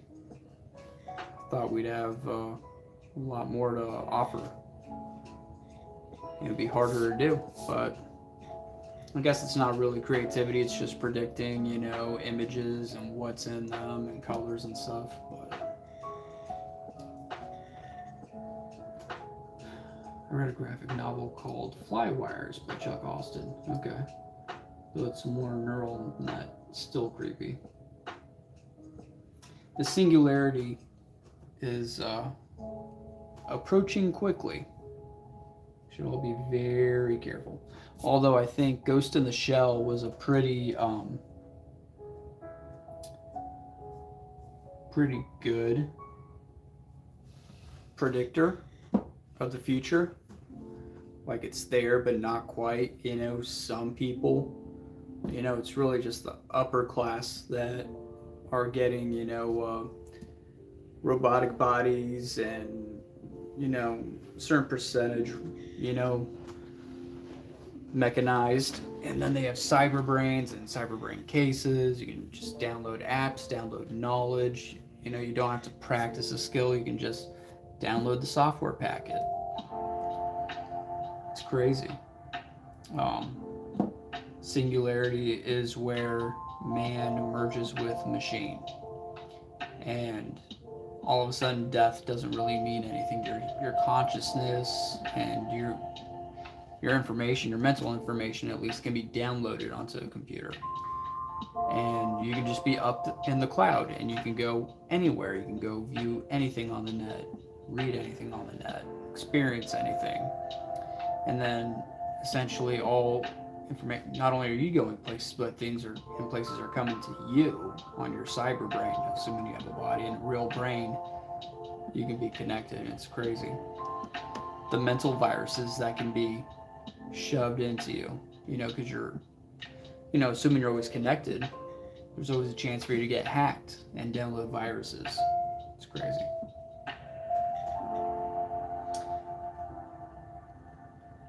I would have been more open to AI art if the founder of Midjourney had been more honest about how it works.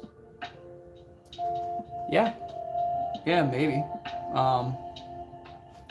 And there was some sort of opt-in program, you know, some sort of opt-in ability. Yeah. You know, it's just crazy that they tried to get away with theft, you know.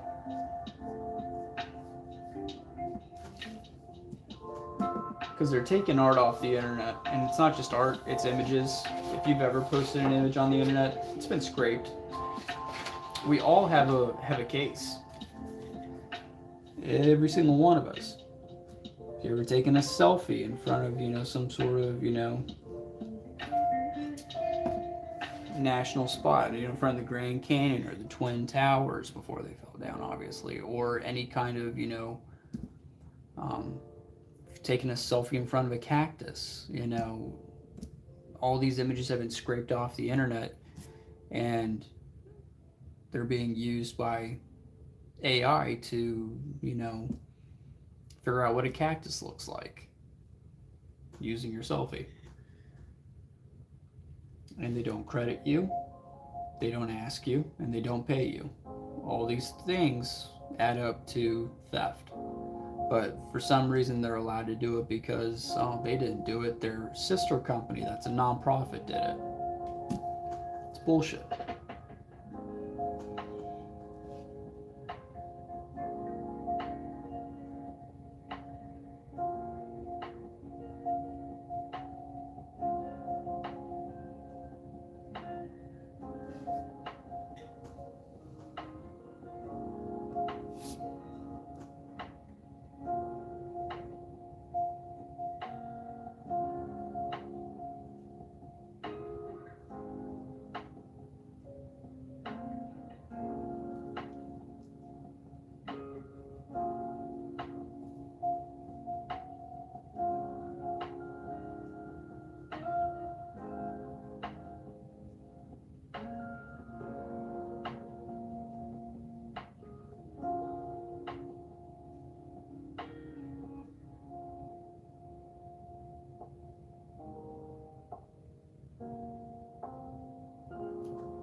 How does everyone else feel about AI art?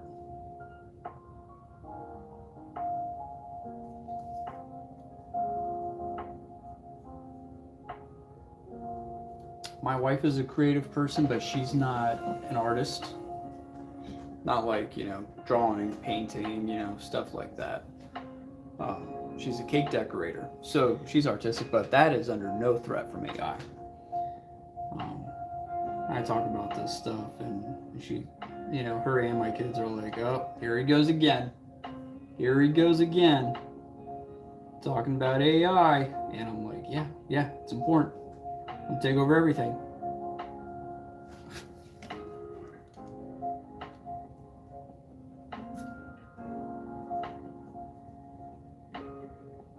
What's crazy is I have a friend who's a tattoo artist, and I'm wondering how this is going to, I wonder if that's the one field of art that AI won't be able to touch, or if it'll replace that too at some point.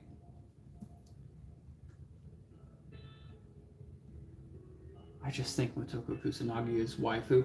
I'd be a little scared of her, man.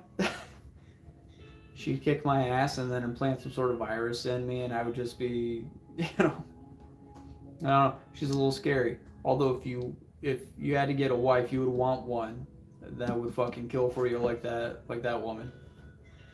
She's awesome. I'm actually a pretty big Ghost in the Shell fan. Let me show you something real quick. I feel like this tends to be half my streams. It's just me getting up and showing people stuff. But I've got a pretty badass art book collection here. So I got this is Ghost in the Shell. What is this one called? Archives. This is 300, 400 pages of concept art, storyboards for the movie. Yeah, she can. Absolutely, she can turn invisible, or, not really turn invisible. Sometimes you just hack in your eyes. These are all the layouts and storyboards. This book is pretty awesome.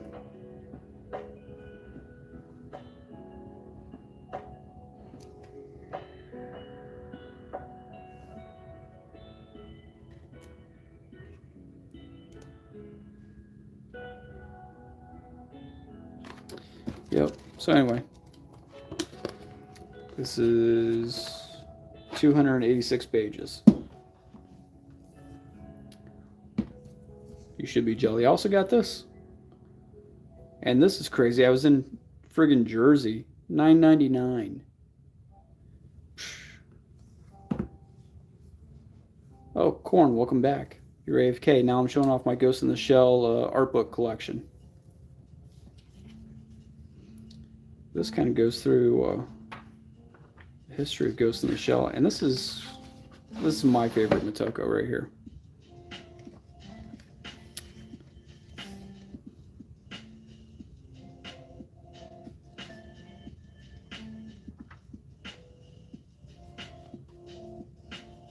Going through all the renditions. What was that? Breakdown of episodes.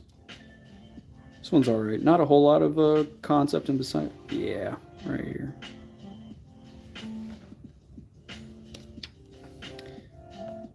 Not as heavy on the art in this book as it is the story.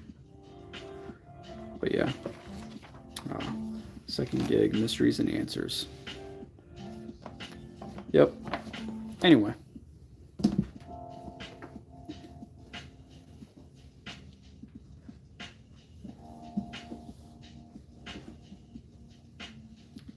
Anyway, I'll get back to drawing.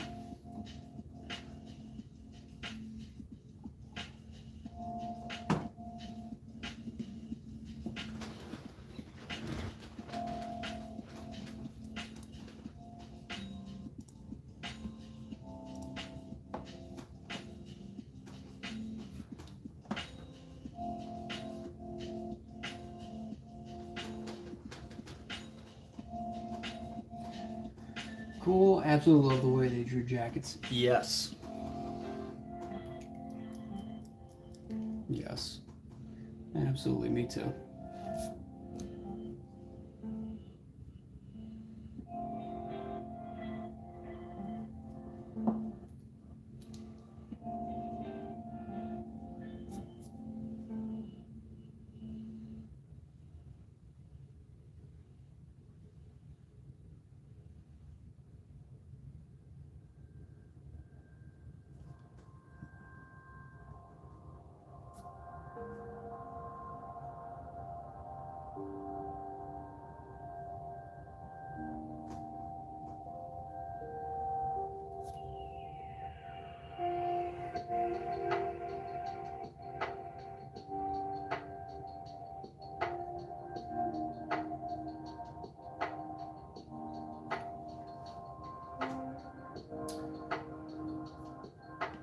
Do you prefer Lightbox or to keep your pencils in the final inks? Do I prefer Lightbox or to keep my pencils in the final inks? Well, I'll ink on the same page that I'm penciling on. That's what I'll do, and then I'll erase, after that, clean up the line work. But I won't use the Lightbox to ink onto a new page. What I do is I try to do all the rough thinking and layouts on one page, and then I will do tighter pencils on here and then ink. When I get more confident with my inking, I will pencil probably less and ink more. But I would probably do that if I wasn't streaming. Something about streaming makes me a little, self-conscious, I guess. I'm not in the flow,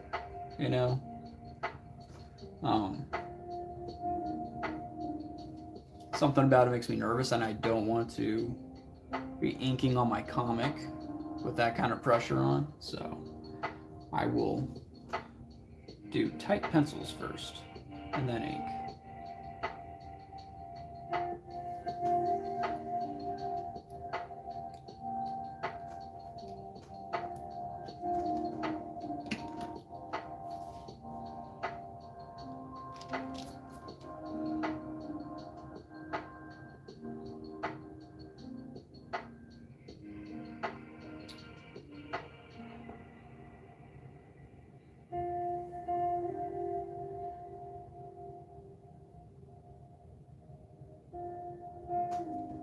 Who are your guys' favorite comic book and manga artists?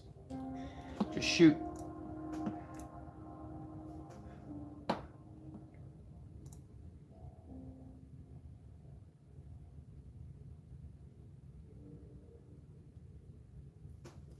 And sideburns. Are you an inker? Do you like inking? And if so, what do you do? Do you light box it to a new page when you ink?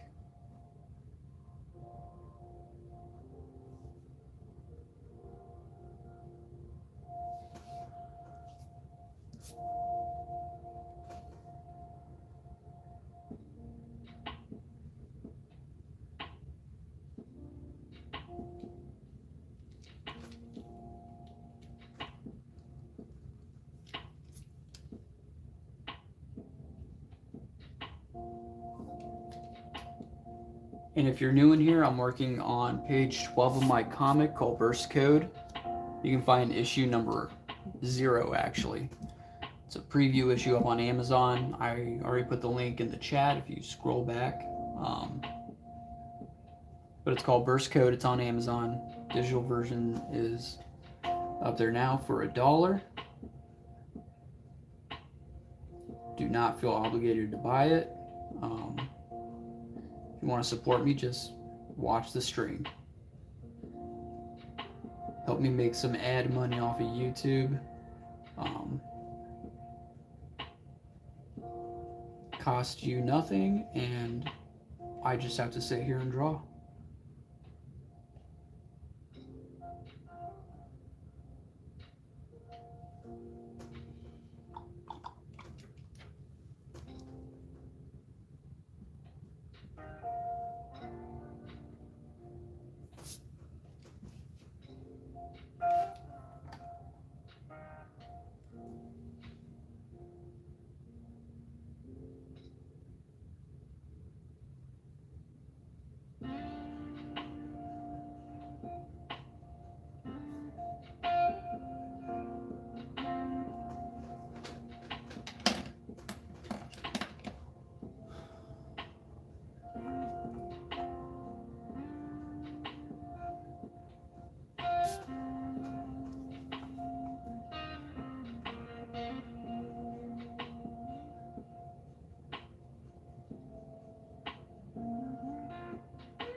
See the benefits of a light box. It can make my work more organized and clean.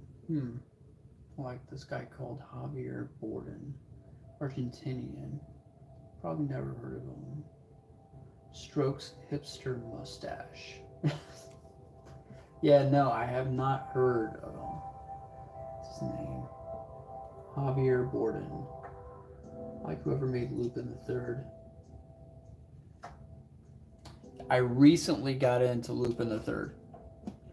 Very recently. And it's because one of the new Lupin the Third movies. It's Lupin the Third versus Cat's Eye.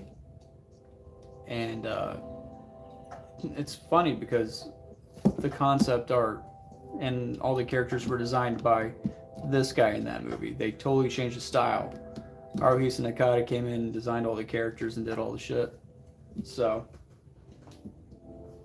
that's kind of what got me into it. And then I saw like a 3D, like Pixar style Lupin, and that got me interested too. And me and the kids sat down to watch, and they, for some reason, didn't keep their attention. But yeah, I'm getting more into Lupin the Third. Go Nagai, and 1. Miyazaki, of course.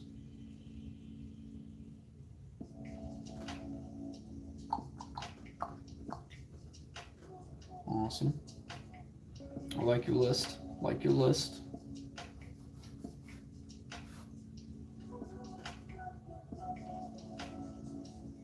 Yeah, it was fun heist anime. Miyazaki's first directed movie was Castle of... Yeah. I remember seeing that in a documentary.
Alright, Sideburns, I'll see you later. Thanks for stopping in.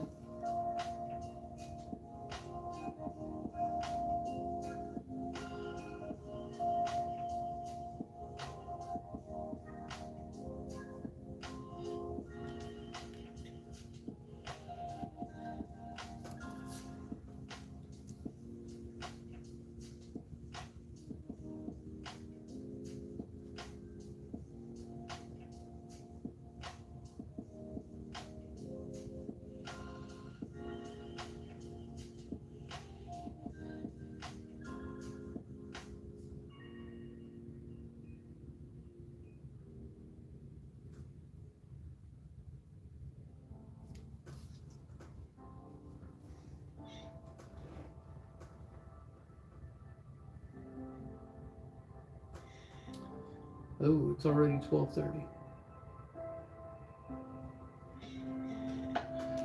It's already 12:30, holy moly. I'm going to keep going just a little bit longer.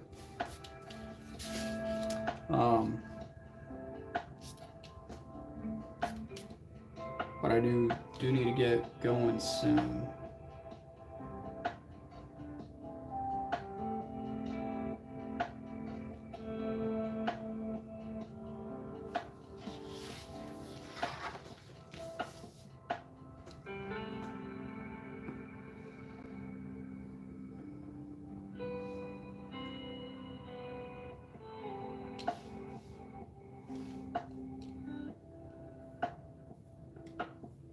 If you haven't yet, please like this video, comment, subscribe, save it as a playlist or something. I don't know. All that stuff helps.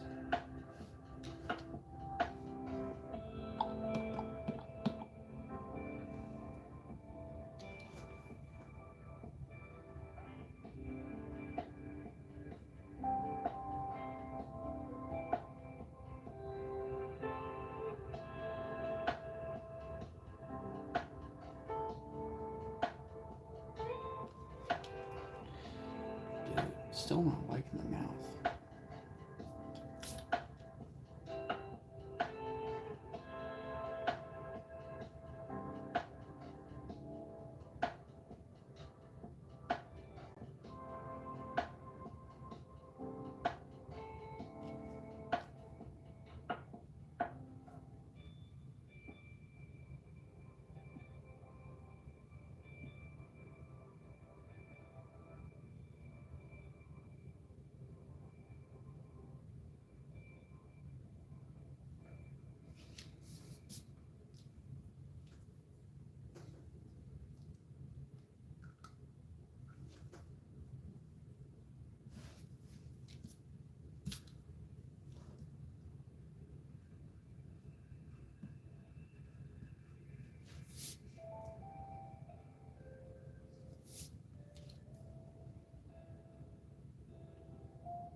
So what animes are everybody watching?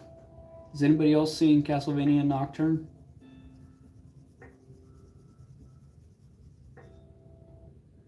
I thought it was pretty good.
Corn, I want to give Castlevania a try. Got to catch up on JJK because I missed the movie and more from For Real. And I'm checking out why Oshinoko's popular, etc. Last anime I watched fully was King and Ashura. Okay. Oh, JJK Jujutsu Kaisen. I need to check out that anime. I don't know where to watch it.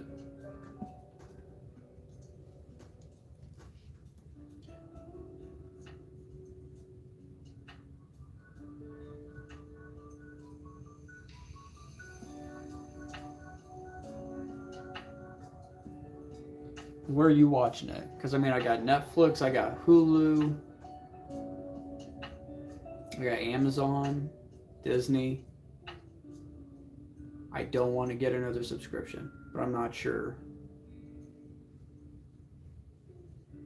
Like, that's one I want to watch. Looks like there's some really good Sakuga in there.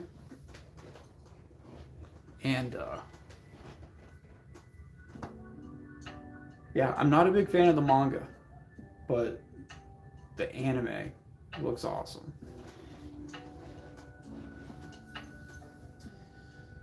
Some of the fan arts I've seen, especially the guys, are an example of the art styles I'm after. Cool. I'm not a big fan of the manga, to be honest. I bought one volume before I went on a plane ride. It was like an 8-hour flight. It was cross country. I'm over on East Coast. I was going to the West Coast. And I wasn't impressed. It looks like he is a very sketchy style, and it looks like he just uses a ballpoint pen or something. It's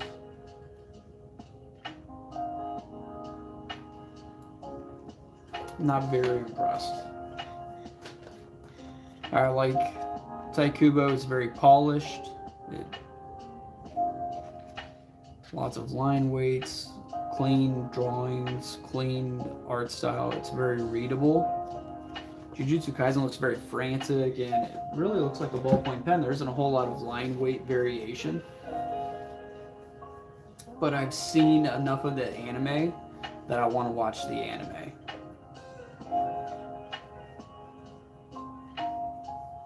Yeah. It looks like some pretty big variation. What's funny is when I first saw the anime come out, I thought it was just...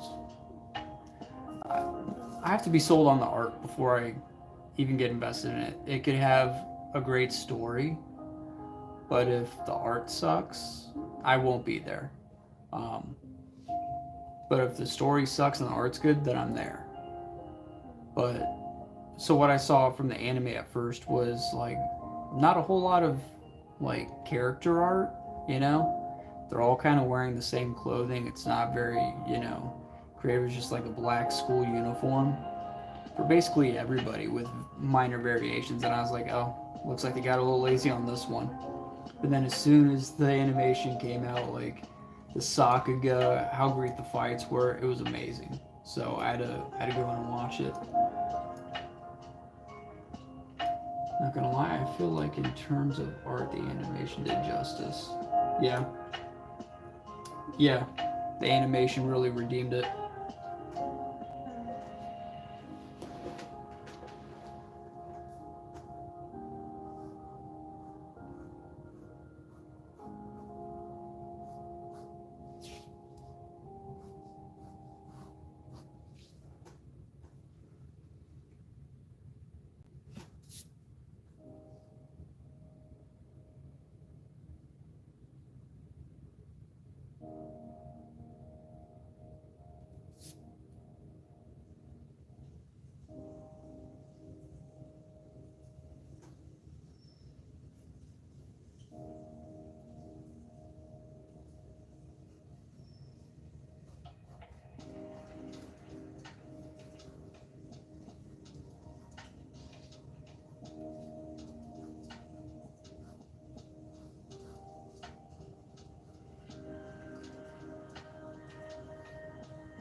Gojo's eyes. I'm gonna have to pay attention for that.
So if you are here, don't forget that if you're subscribed, my polls will show up in your notifications. Um, but if you don't want to subscribe, you can still vote in the polls. Every week I put out a poll asking you guys what you want to see in the next live stream.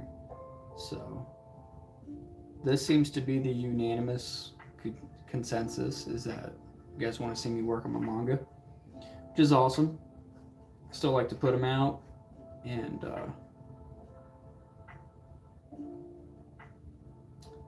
find out what you guys want to see. But yeah.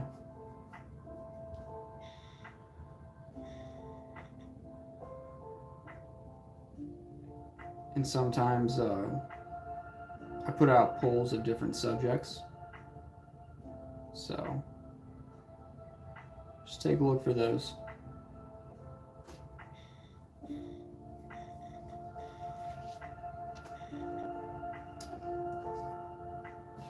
Yeah, corn, look out for that next one. I usually put them out like 2-3 days before. Should I be putting them out sooner? I don't know. Let me experiment with putting it out sooner. I'll put one out. I'll put it out tomorrow. Give you guys like a full week to kind of vote. See what happens.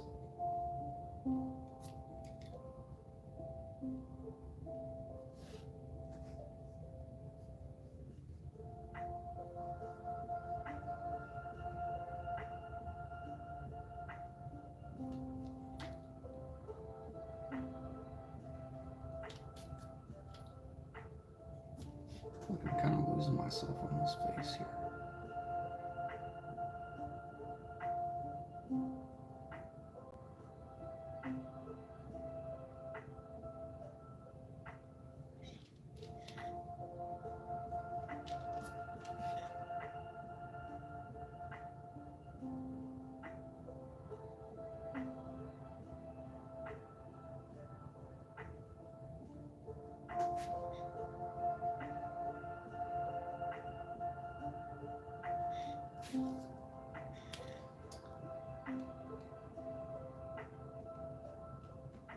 Yeah, corn, I'll put one out tomorrow.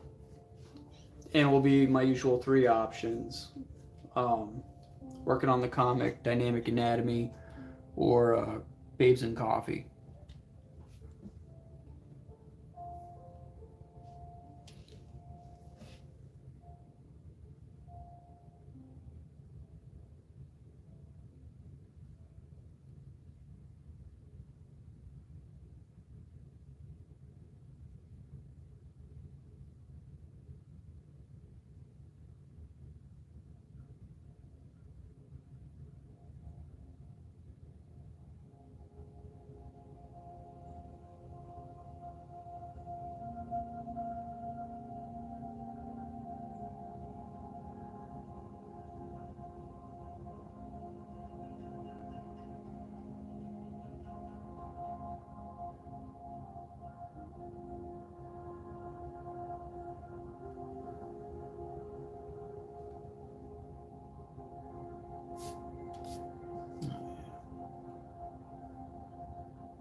You know, we'll stream till 1. We'll do another 10 minutes. Assuming my phone has enough battery life. And then we'll call it quits.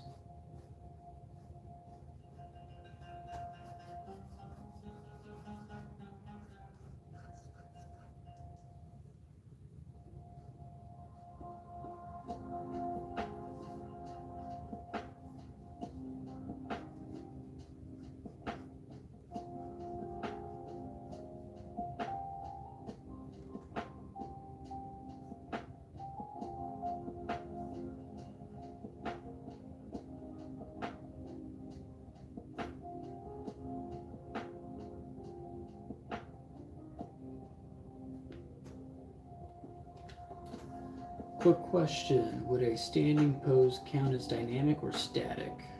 One of the future art I want to do is draw my character basically doing a mirror selfie pose.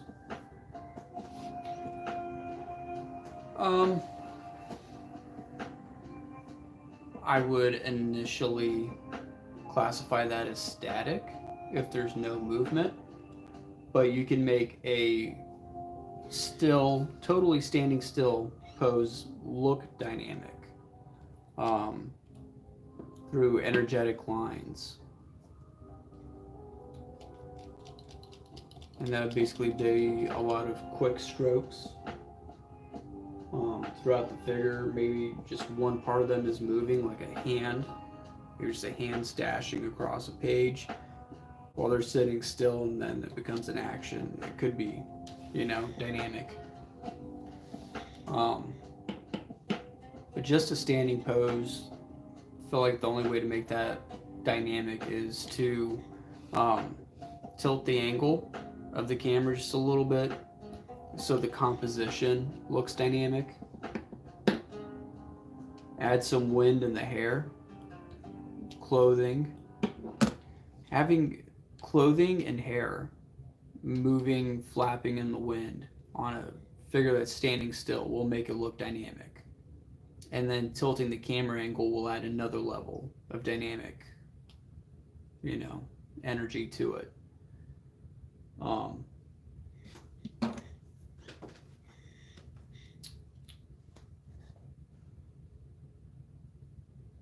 Let's see.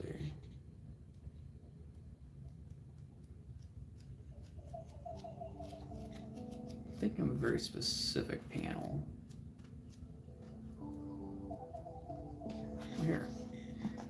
Here's one. These two guys are just standing still.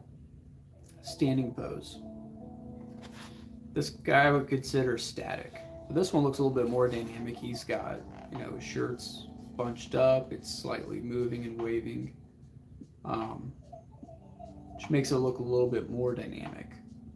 He's got one arm straight out, so he's just standing, but his arm is out in an unusual pose. So it's an example there.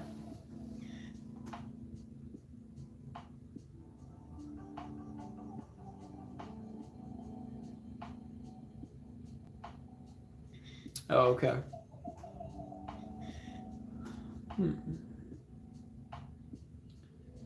Side of the body is shown in front of the mirror, while the front of the body is probably facing the wall. I feel like it could be pretty dynamic, just given the situation and what you're trying to draw. You could probably make an interesting composition.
I'm drawing this character here, even though she wasn't there originally.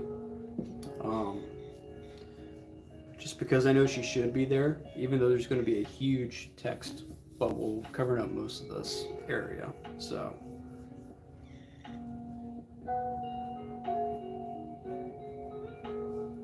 kind of weird drawing something that I know is going to be mostly covered up.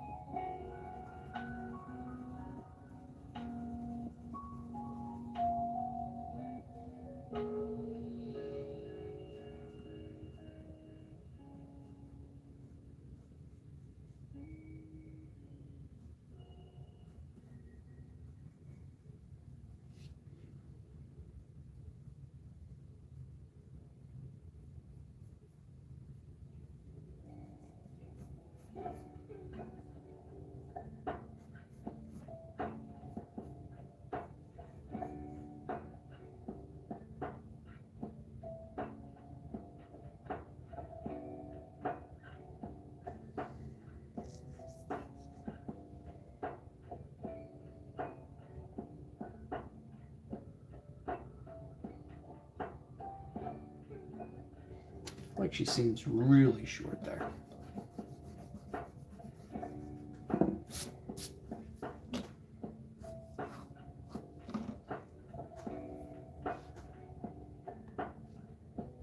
The character looks nice, by the way. One that I just erased.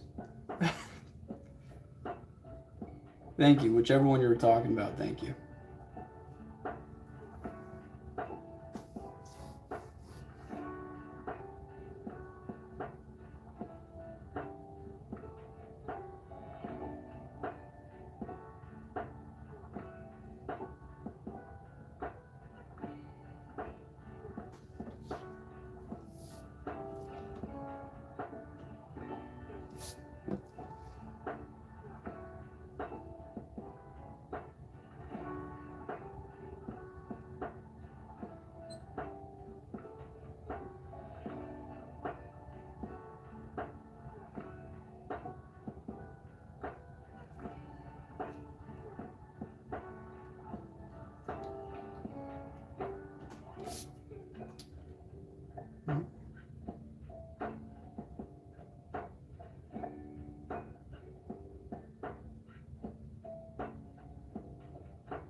Alright, looks like we're past 1 o'clock.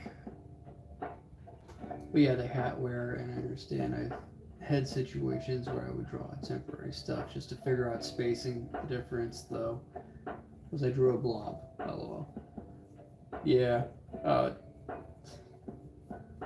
You know, sometimes you get further than you anticipate, and then you realize it's wrong. So, better to catch it as a blob than when I did. But this is as far as I'm going to go tonight. Thank you all for being here. Remember, subscribe, like, comment. It all helps me out a lot. This comic is called Burst Code. It's on Amazon for $1, digital version. We'll keep working on these hopefully throughout the week. But we will see. Otherwise, next time I'll see you on the stream. There will be a poll going up tomorrow to vote on the subject of the next stream. So go ahead and vote on there. And what else do I have to say? You can read a little bit of my comic on Webtoon. Support me on Instagram, I guess.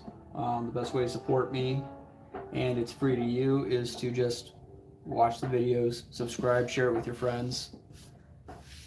And I appreciate it. Thank you all for being here in the studio with me. See you all next time.